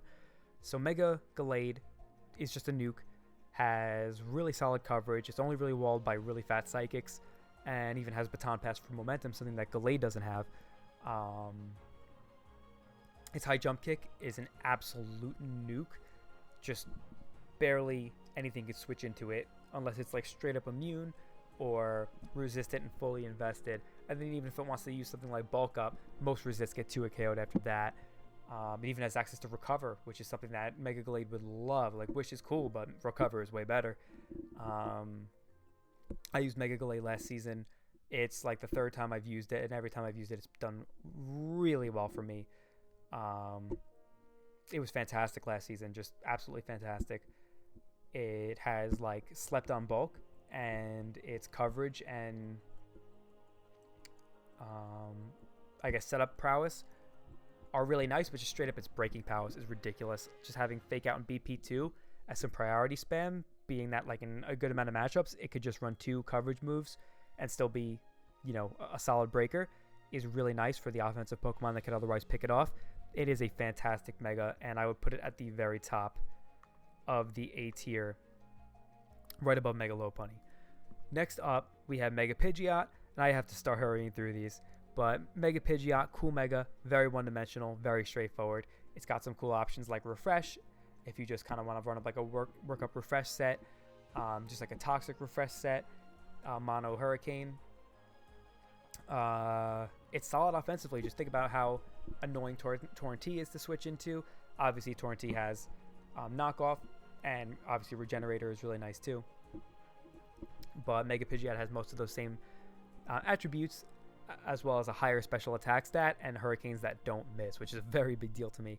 So I think Mega Pidgeot overall can be like a either really high D tier or like a low C tier Mega. I'm going to put it low C tier because I do think it is a little bit better than Mega Manectric, but not great. I could definitely see it being in high D tier too. Mega Pinsir is a cool Mega that I haven't had much experience with myself, but I would like to use it because it is a solid breaker. I love having strong priority, and it does get that in quick attack, even after the nerf. Like in Gen 6, I was saying earlier, it had a lot more power before its ability got nerfed, but it still is quite powerful, especially if you want something like Double Edge, then it makes it a real nuke. Even has something like Stealth Rock, giving it some really nice utility. So Mega Pinsir is a powerhouse, but it doesn't have much defensive utility. It actually gains a 4x Stealth Rock weakness upon Mega Evolving, and its speed tier is good, but unfortunately, like, if it had that initial speed buff in Gen 6, like first turn, it would really appreciate that. But in Gen 7, that 105 speed tier isn't as good as it used to be. So it definitely doesn't appreciate that. And because of it, I think it is a very good Mega, but not a great Mega. So I'll put it just behind Mega Kangaskhan in like low B tier. Next up is Mega Sableye. I don't really know what to say about this thing. It seems like it has potential on the right draft. Like I know Kaz used it recently in the Cash Tour with like a really fat team. I think if you draft it with like a nice fat balance, semi-stall, even stall, it can be a solid Mega. I don't really think it's great on offense because it doesn't really have the natural bulk to just straight up like switch into so many things and avoid 2 KOs and wall things. But I think that if you have a solid defensive backbone, then there are a decent amount of things that it can wall and just easily switch into. It can bounce back hazards on so many hazard setters out there. So I think Mega Sableye in the right hands on like a defensive team can definitely be a C tier Mega. I'd probably put it just behind Mega Gyarados. I don't know. It kind of like, I guess, is a bit of a toss up, but I'm going to put it just behind Mega Gyarados just because I don't really see it used that often. I don't know. Because like in Gen 6, I'd say it's probably a little better than Gyarados because without the power creep of Z moves, it could actually wall a lot of things. And it even has like pretty good offensive coverage and actually could be a pretty decent combine sweeper. So you know what? I'm going to put it above Mega Gyarados and Mega Blastoise. But behind Charizard Y. I do think Charizard Y has more crazy upside than Mega Sableye, especially if we're talking Gen 7. But next up, we have Mega Sceptile, which, listen, I think I'm going to lose a lot of credibility because this is straight up my favorite Mega Evolution. It is possibly the coolest design in all of Pokemon, in my opinion. like, I don't know if I would say it's the number one design, but the coolest for sure. Like, it just oozes like slickness and coolness, and the moment I laid eyes on it, I just was like, this is the coolest thing I've ever seen. And I always loved Sceptile as a Pokemon, but like Mega Sceptile is what I wish regular Sceptile looked like. It is so awesome. The Christmas tree tail, like the way it really does kind of like resemble Christmas on the back there with those colors, I did think was like a little over the top, but like everything about its face and its like leaf blades and stuff is just so insanely cool and badass to me. And I love how it like fires off its rocket launcher tail, but this stuff has nothing to do with competitive. I was just trying to say that I might be biased with this one, but I'm going to do my best to not let my bias affect me too much and put it in S tier, but I might put it in the top A tier, who knows. Mega Sceptile, I actually have used it before, and I made it to the finals of a tournament against K Crick, and it actually had a pretty good run in that tournament, and I think it actually did pretty well in that game. And yeah, it is kind of a slept-on threat when you have a team full of breakers that can break for it. The thing is, like, if you like, it's not going to fulfill the roles of like a defensive grass or dragon type. It's kind of like Mega Beedrill in the sense that it really doesn't have much defensive utility, but once you get it in, it is a pretty big threat because it's just so darn fast. It is actually immune to Zeraora Stab, which is pretty cool, being that that's so popular in Gen 7. Leaf Storm is a nuke. Like, people don't realize that Leaf Storm, even though, because that's the thing, like, high jump kick is just, or fighting in general is just a way better, stab move, like just a better offensive typing than grass. But like Stab Leaf Storm hits harder than Lopunny's high jump kick, so it's pretty strong. Dragon Pulse isn't that strong from like a timid Sceptile, but from Modest it's decent. But it has great coverage all around. Like, you could run things like Earthquake, Hidden Power Fire, Iron Tail. You could run Swords Dance with like a physical set. Its base 110 attack isn't terrible considering that Swords Dance doubles it, and Leaf Blade being one of the better physical moves in the game, I think. So Mega Sceptile is one of those Pokemon that if you draft it on like a team that I would use, I would say that it can be like a C tier Mega, because it has pretty good value. I think just any Pokemon that is that fast and has that good coverage and like enough power to actually make use of it is good and valuable. So I think that people hating Mega Sceptile, thinking that it's just this garbage Mega, is like complete trash, I think is just like kind of ignorant, and just like they would need to experiment with it themselves, or just kind of like watch someone who uses it well closely.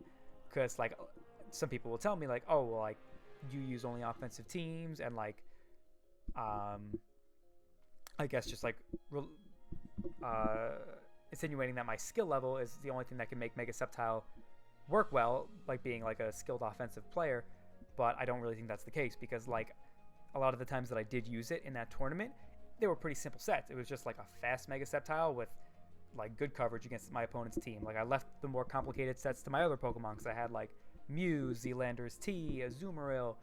So Mega Sceptile being a nice cleanup option for a lot of those Pokemon, and then being a surprisingly good breaker in some matchups, especially in like 8mon when people have less Pokemon on their team and they're not thinking about Mega Sceptile on the onset, so they're just like, all of a sudden when they go up against one, they're like, oh wait, like this thing actually has pretty good coverage against me.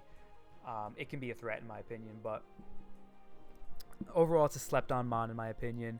Anything with base 145 speed, it, you know, has some kind of value in the format. Like a Selgor is a pretty good Pokemon, and that thing's weak as hell, and also weak to Stealth Rocks. But Mega Sceptile definitely isn't very good. I think it's just solid. I definitely think it's like significantly better than everything in D tier, and I'd probably put it, I think people would think I'd be crazy to put it above Mega Gyarados, but I do think it is better than Mega Pidgeot, genuinely. So cool. Lower C tier for Mega Sceptile. You could get mad about it, but I'm sorry, I can't please everybody. Next up is Mega Scizor, and that's a Pokemon that like I just never really liked the idea of Mega Scizor, because it's such like a good defensive Pokemon with like great defensive stats, steel typing, good utility, and Roost, Defog, Knockoff, and Momentum. But I don't like how it's like just 4 times weak to fire, and like so many potential threats could just tech HP fire if they need to. Also, like the more Pokemon that were introduced in Gen 7, like Z moves could really affect it. lowering its offensive capabilities. You have more solid resists to it. You have Psychic Terrain if Lele is allowed. So Mega Scizor is met with some resistance in the switch of the generation. So I think in Gen 6, it was probably a top Mega, in the top 10 at least, because it is it's strong, it's great at setting up, gets good momentum, fairies are dominant, and it's a good fairy check. But the way it could like easily be, not easily, but it can be played around just with like something as simple as Hidden Power Fire is annoying to me. And that's one of the reasons I haven't drafted it yet. But I like Scizor as a Pokemon, and I do think Mega Scizor is potentially very dangerous. Like, even Hidden Power Fires, like, they need to be either invested or the Pokemon just naturally has to have a high enough special attack, because Spadef Mega Scizor is pretty darn bulky and can actually, like, roost off Hidden Power Fires on people who aren't expecting Spadef sets or just didn't bother to EV invest enough special attack. So yeah, I think Mega Scizor is a great Mega, just not one that really appeals to me a ton on the surface. But because it's just so great at grabbing momentum, has such great utility with things like knockoff and defog, and just setup plus priority is such an awesome strategy that is so solid in so many matchups. I do think Scizor is like a high tier B level Mega. I would probably put it just a little above Mega Aerodactyl here, but I don't think I'd be able to put it above. Like, I could see it putting above Mega Gardevoir, but yeah, maybe I'd put it above Mega Gardevoir, but it's close. I don't really think it's that big of a disparity. I think a lot of people rate Mega Scizor more highly than it deserves to be, kind of. I don't know. Maybe I'm wrong just because I haven't used it or had much experience with it or really seen many other people use it that well. But, like, it's one of those things where if you really cover its bases well, then obviously it can be insane. But I just hate how, like, you could, not easily, but you could have all 6 Pokemon on your team prepared for Mega Scizor in some way, because some of them have Will-O-Wisp, some of them have a strong Scald, some of them have Hidden Power Fire. So that's just kind of how I feel about it. And Z moves do, like the power creep in general, does hamper its defensive prowess a bit. So next up we have Mega Sharpedo, a shark that is near and dear to my heart, a Mega that's near and dear to my heart. Only until recently. Well, actually, shouldn't even say until recently, because I actually did have a pretty soft spot for it back in Generation 6. I made a team that laddered all the way to number 1 in RSOU. That was like really unorthodox. It was a lead Pixie Plate Spikes Klefki, because so many like stall teams led with Mega Sableye or Mega Diancie. So I'm able to live stuff like Mega Diancie's Earth Power. I just straight up 2 KO Mega Sableye, get a lot of chip damage off on common leads like Rotom Wash, and I can just get up spikes right off the get-go, do some solid damage with a dual stab, because that was actually like modest, and then I think I ran like Thunder Wave on as the last move, and I had Shark on the team with also things like Thunderous Eye in the back, and I can't remember what other Pokemon I had on there, but it was like a pretty like unorthodox hyper offense team, and Mega Shark was not common in RSOU, and I was just like, I like sell to the top to number 1. Like, it was one of my easiest ladderings to number 1 before, and I even made like an RMT on it on Smogon that got like a decent amount of buzz. But like once people knew what the team did, it wasn't nearly as good, because like the best factor about it was kind of the surprise factor. Like, people just did not expect offensive Klefki or even like Mega Shark in general. I think I had like a Scolipede in the back too. It was a cool team. But then in DPL recently, I really was insistent on using Tapu Koko and Kyurem Black. Like, my team just didn't want to do it. They're like, yeah, let's put Koko with like Gallade and Torn, like all these common cores. But I'm like, no, Koko and Kyurem Black is ridiculous. Like, Koko getting momentum on Kyurem Black, especially considering like Koko's most common switch-ins are grass and ground types, which Kyurem eats alive, and it's 8-mon, so it's harder to fit a really solid Kyurem Black check on every team. We could run Z on it and just blow things away with that. Yeah, like, that core is insane. And then as I was just really trying to like figure out how I wanted to like distribute the points, I was like, oh, like, we really do kind of need a dark type, especially with how like ridiculous Mega Zam is and how it's everywhere. Just psychic types in general are really common in Gen 7. So I was like, wait, Mega Shark actually seems to work pretty well here because we kind of need a dark type to be a little more offensive. It gives us like another good speed tier, and even has the ability to stay as a base shark in pre-mega form and get those speed boosts and potentially clean up. And that's a lot that your opponent has to like think about in prep and look out for. And it could just straight up be an insanely powerful breaker too, because like Strong Jaw Crunch is literally like a dark type close combat, and dark type is such a good offensive stab move. You have Liquidation, a pretty decently powerful water type move. You have things like basically Stab Ice Fang with Strong Jaw, Stab Psychic Fangs with Strong Jaw. You could run like Hydro Pump, Ice Beam for things like bulky ground types that might take less from Liquidation. It is just a really strong Mega that has pretty good value, usually at like 13 or 12 points. And yeah, that Shark team that we had in DPL, like maybe we just got lucky with good matchups, but like every time we used it, we had great matchups. And literally the 2 times that I used it, I beat my opponents without even revealing my entire team. Like literally just, I won like 4 and 5-0, I think, without, one of them without revealing 2 Pokemon, one of them without revealing 3 Pokemon. So like, and Mega Shark, one of them didn't get revealed, but actually no, I think both of them didn't get revealed. So Shark didn't hit the field both time I used. No, wrong. I actually won with it the second one. Like I could have won with something else, but I think I just like went with it, and it like took out the last like 4 Pokemon or something, which was pretty sick. But then it also won like another game or 2 when it was used. So that team was sick, and I think Mega Shark is definitely slept on, even in leagues that don't have first turn Mega. From my experience, usually allow Shark to stay in base form just because people won't really draft it as much without its base form. Although it is a pretty good breaker just straight away, like it doesn't really need it. That's why we added Hawlucha to the team, so we're just like, all right, now we have ridiculous speed control, so we don't even need to worry about like trying to constantly protect with Shark and give people opportunities to play around it.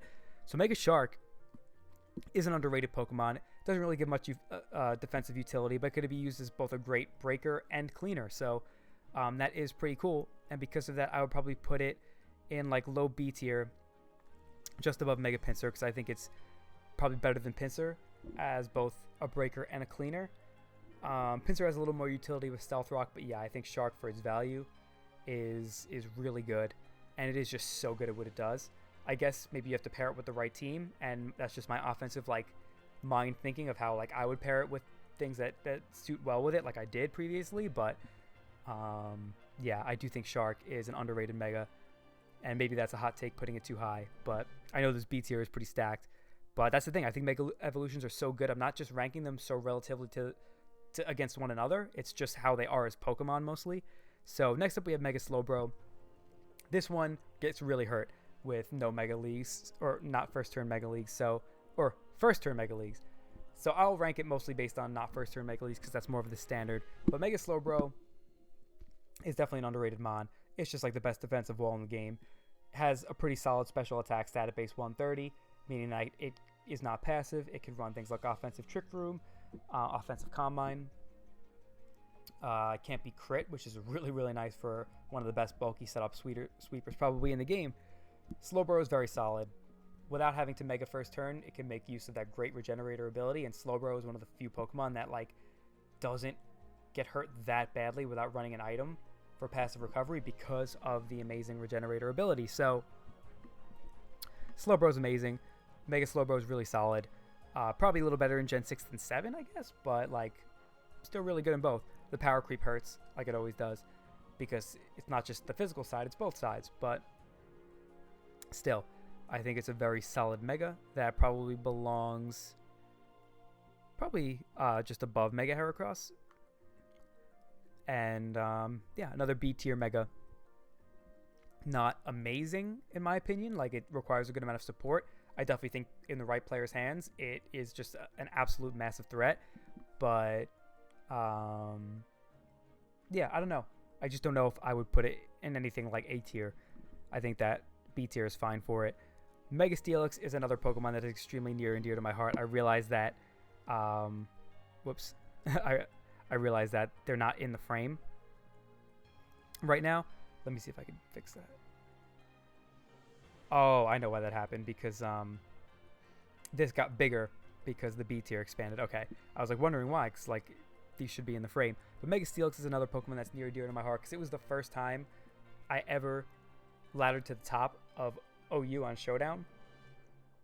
I think I made it to like top 5, but either way, like it was pretty early in my like actual competitive Pokemon career. Like I didn't start playing in Smogon tournaments yet, and I just like came up with the idea for a Trick Room team in my head, like on a walk home around my neighborhood once.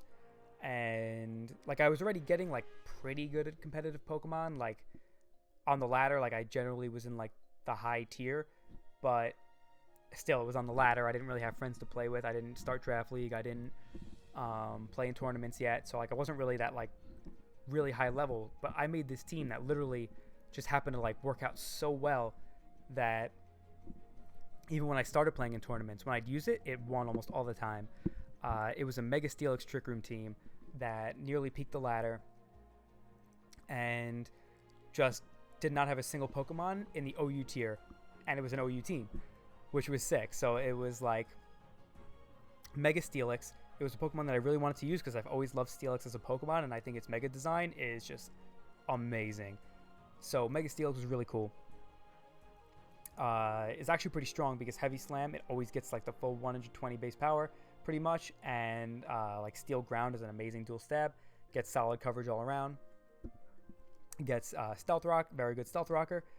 So with all of its like HP invested and Adamant Nature, it's a pretty powerful Pokemon and a pretty bulky Pokemon with an amazing defensive typing. So I paired it with like, I'll try to go over this quickly, but like Spectra Galgi, Nasty Plot Cofagrigus, either Life Orb or Banded Crawdont, usually Life Orb SD. What else? Porygon 2.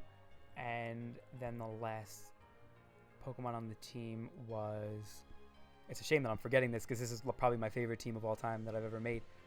But the last Pokemon was... did I name all the setters? I said Porygon 2, Cofagrigus, and there was one more. I don't want to take too long, but basically the team was awesome. It was really solid and well-rounded. Like it just pretty much had checks to everything, and it didn't really often have bad matchups in RS, which was really cool. And because that always has a special place in my heart, I'll brag for a second and say that like this team somehow got like really popular in China. Apparently, like somehow it leaked to... I don't want to say leaked, but just somehow like someone in China found the team, and it literally like had this like one website where like the team had like tons of like views or likes or something like that. There was this Chinese player on Smogon at the time. His name was like John Yu, and he actually like told me about this and was like, your team is so popular in China, and sent me the website, and I was like, holy crap, like I had no idea, like I never would have known that. But yeah, I was so proud of that team, and I still am to this day, because that was probably like my first major like competitive Pokemon accomplishment. So Mega Steelix, I've always felt an OU is a very like underrated pick, because like think about how good Excadrill is. Mega Steelix has the same typing, way more bulk, and a lot stronger of a Steel Stab. It has like phasing potential. Yeah, it could just like, it's not an ideal pick a lot of the times over Excadrill. It's just that like it can work, and especially if you are running Trick Room, it actually isn't that bad because it's a pretty good breaker. So Mega Steelix in draft, though, I haven't really seen it pick that often. I think in draft, with people being able to, because that's the thing, it was always like a good anti-meta pick, but I think in draft, because people could prepare for it more, it wouldn't be as great as it has been as a niche pick in OU, but still like not that bad. I do think it's slept on and has solid value because its steel types are just so valuable in the format. It's pretty easy to use. It can do a decent amount. It can set up with Curse. It's a great Stealth Rocker. It's a good phaser, but it doesn't have like really reliable recovery. You probably want to pair it with a solid Wish Passer, so it does require some support. So I'll put it in the D tier just below Mega Manectric, because I think Manectric has a little more to offer, but Steelix is pretty solid, and for its value, I do think it's pretty good. I would like to see it used more often, because we all know how good Mega Aggron is. I think Mega Steelix is probably a little worse but it does have its merits over Aggron. I do feel like just looking at them here, though, just knowing how good Steelix can perform, I feel like that's kind of a big separation between the two, but we'll see. Maybe I'll use it one day and see how it does. Next up, we have Mega Swampert, which, with how good Rain is in draft format, Swampert is definitely a massive threat, but on its own, it's solid. It's just a well-rounded Pokemon, can do a pretty good amount, but as a physical attacker, it's not that great. It was never that great of a breaker. I shouldn't act like it's a weak breaker, but it's just like you look at it and it's all buff, 150 attack, and you think like, oh, rain boosted waterfalls, but they're not that strong. It's not like a Specs Kingdra Hydro Pump or anything like that. It's powerful, but not that powerful. But it's just a solid offensive typing, really good defensive typing. Has Stealth Rock, has like phasing capabilities. It isn't like that one-dimensional. It's just something that you probably don't really want to draft that much without rain, because it's kind of expensive, because leagues have to make it expensive because of how dangerous it can be in rain. So you probably don't want to draft it without rain because it's too expensive.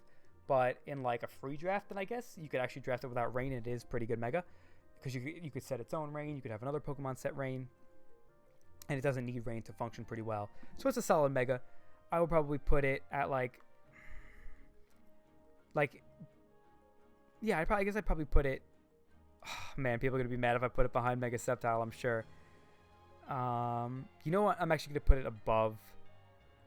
I don't know if I should put it above Mega Blastoise or not. Yeah, I'm gonna put it above Mega Blastoise and Mega Sableye. I do think, as just being a really solid ground type Pokemon, being a good Stealth Rocker, being a really good Rain Sweeper, it is a really good Pokemon. Maybe even above Charizard Y. I don't know. Yeah, I'm gonna put it above Charizard Y because of how good Rain is. So Rain has the results. Not always Mega Pert necessarily, but I think a lot of them do have Mega Pert. Yeah, it's a really solid Pokemon. I think that you're going to want to draft Rain with it, so it is kind of reliant on a lot of support, but it is solid without it. Could definitely function without it pretty well, and if it does have it, has pretty tremendous upside. So yeah, I'm going to put Mega Swampert high C tier. Next up, we have Mega Tyranitar. I love Tyranitar. It's one of my favorite Pokemon of all time, and Mega Tyranitar is no different. I think that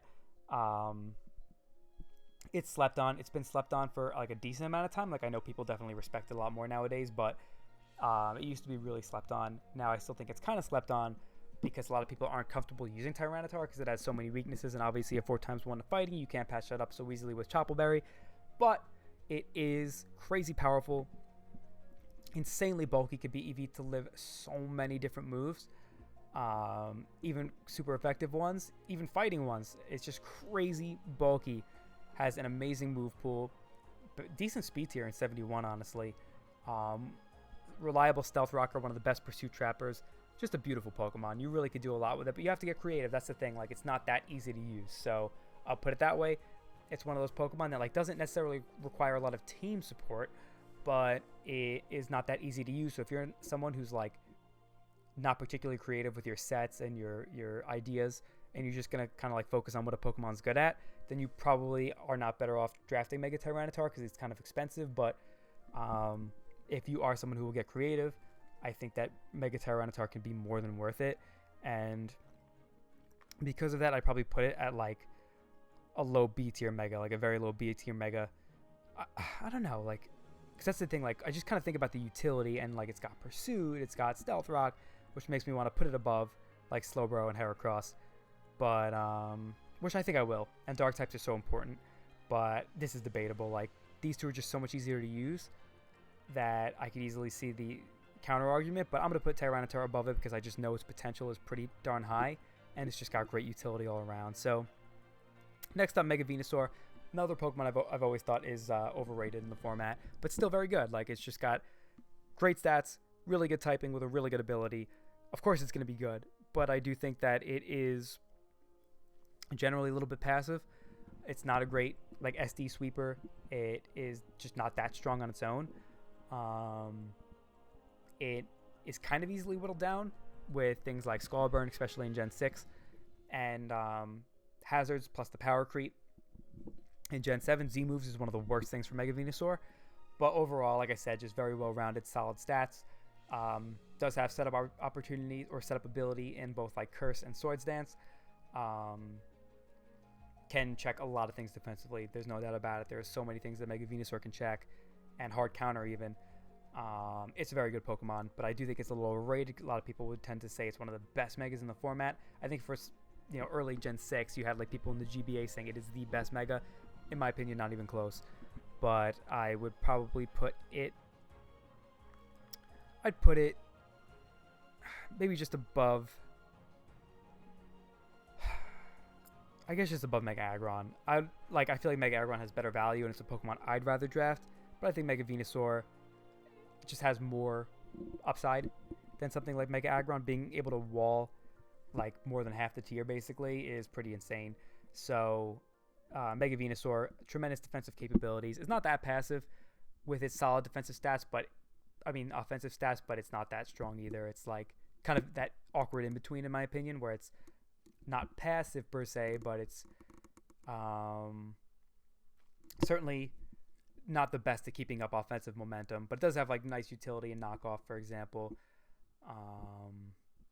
Has setup ability, solid leech seed, sucks up toxic spikes with the grounded poison. So it's a great Pokemon, no doubt about it. I could see it being even above Mega Arrowed as it requires less support. I'll put it there, but no way would I put it above Mega Guard, I don't think. Oh wow, that was actually the last Pokemon. There we go. So this was an absolute behemoth of a video. Once I get going, I just don't stop. So I'm sorry about that, but this is something I've always wanted to do. And I think with years of experience, I had a lot to say, as you could see. So I think this is my overall tier list. Like there are some that I feel like are borderline. Like I think Mega Pidgeot, Mega Sceptile. Like if you want to put them high D, actually Mega Sceptile, no. I'm putting the key in that at C.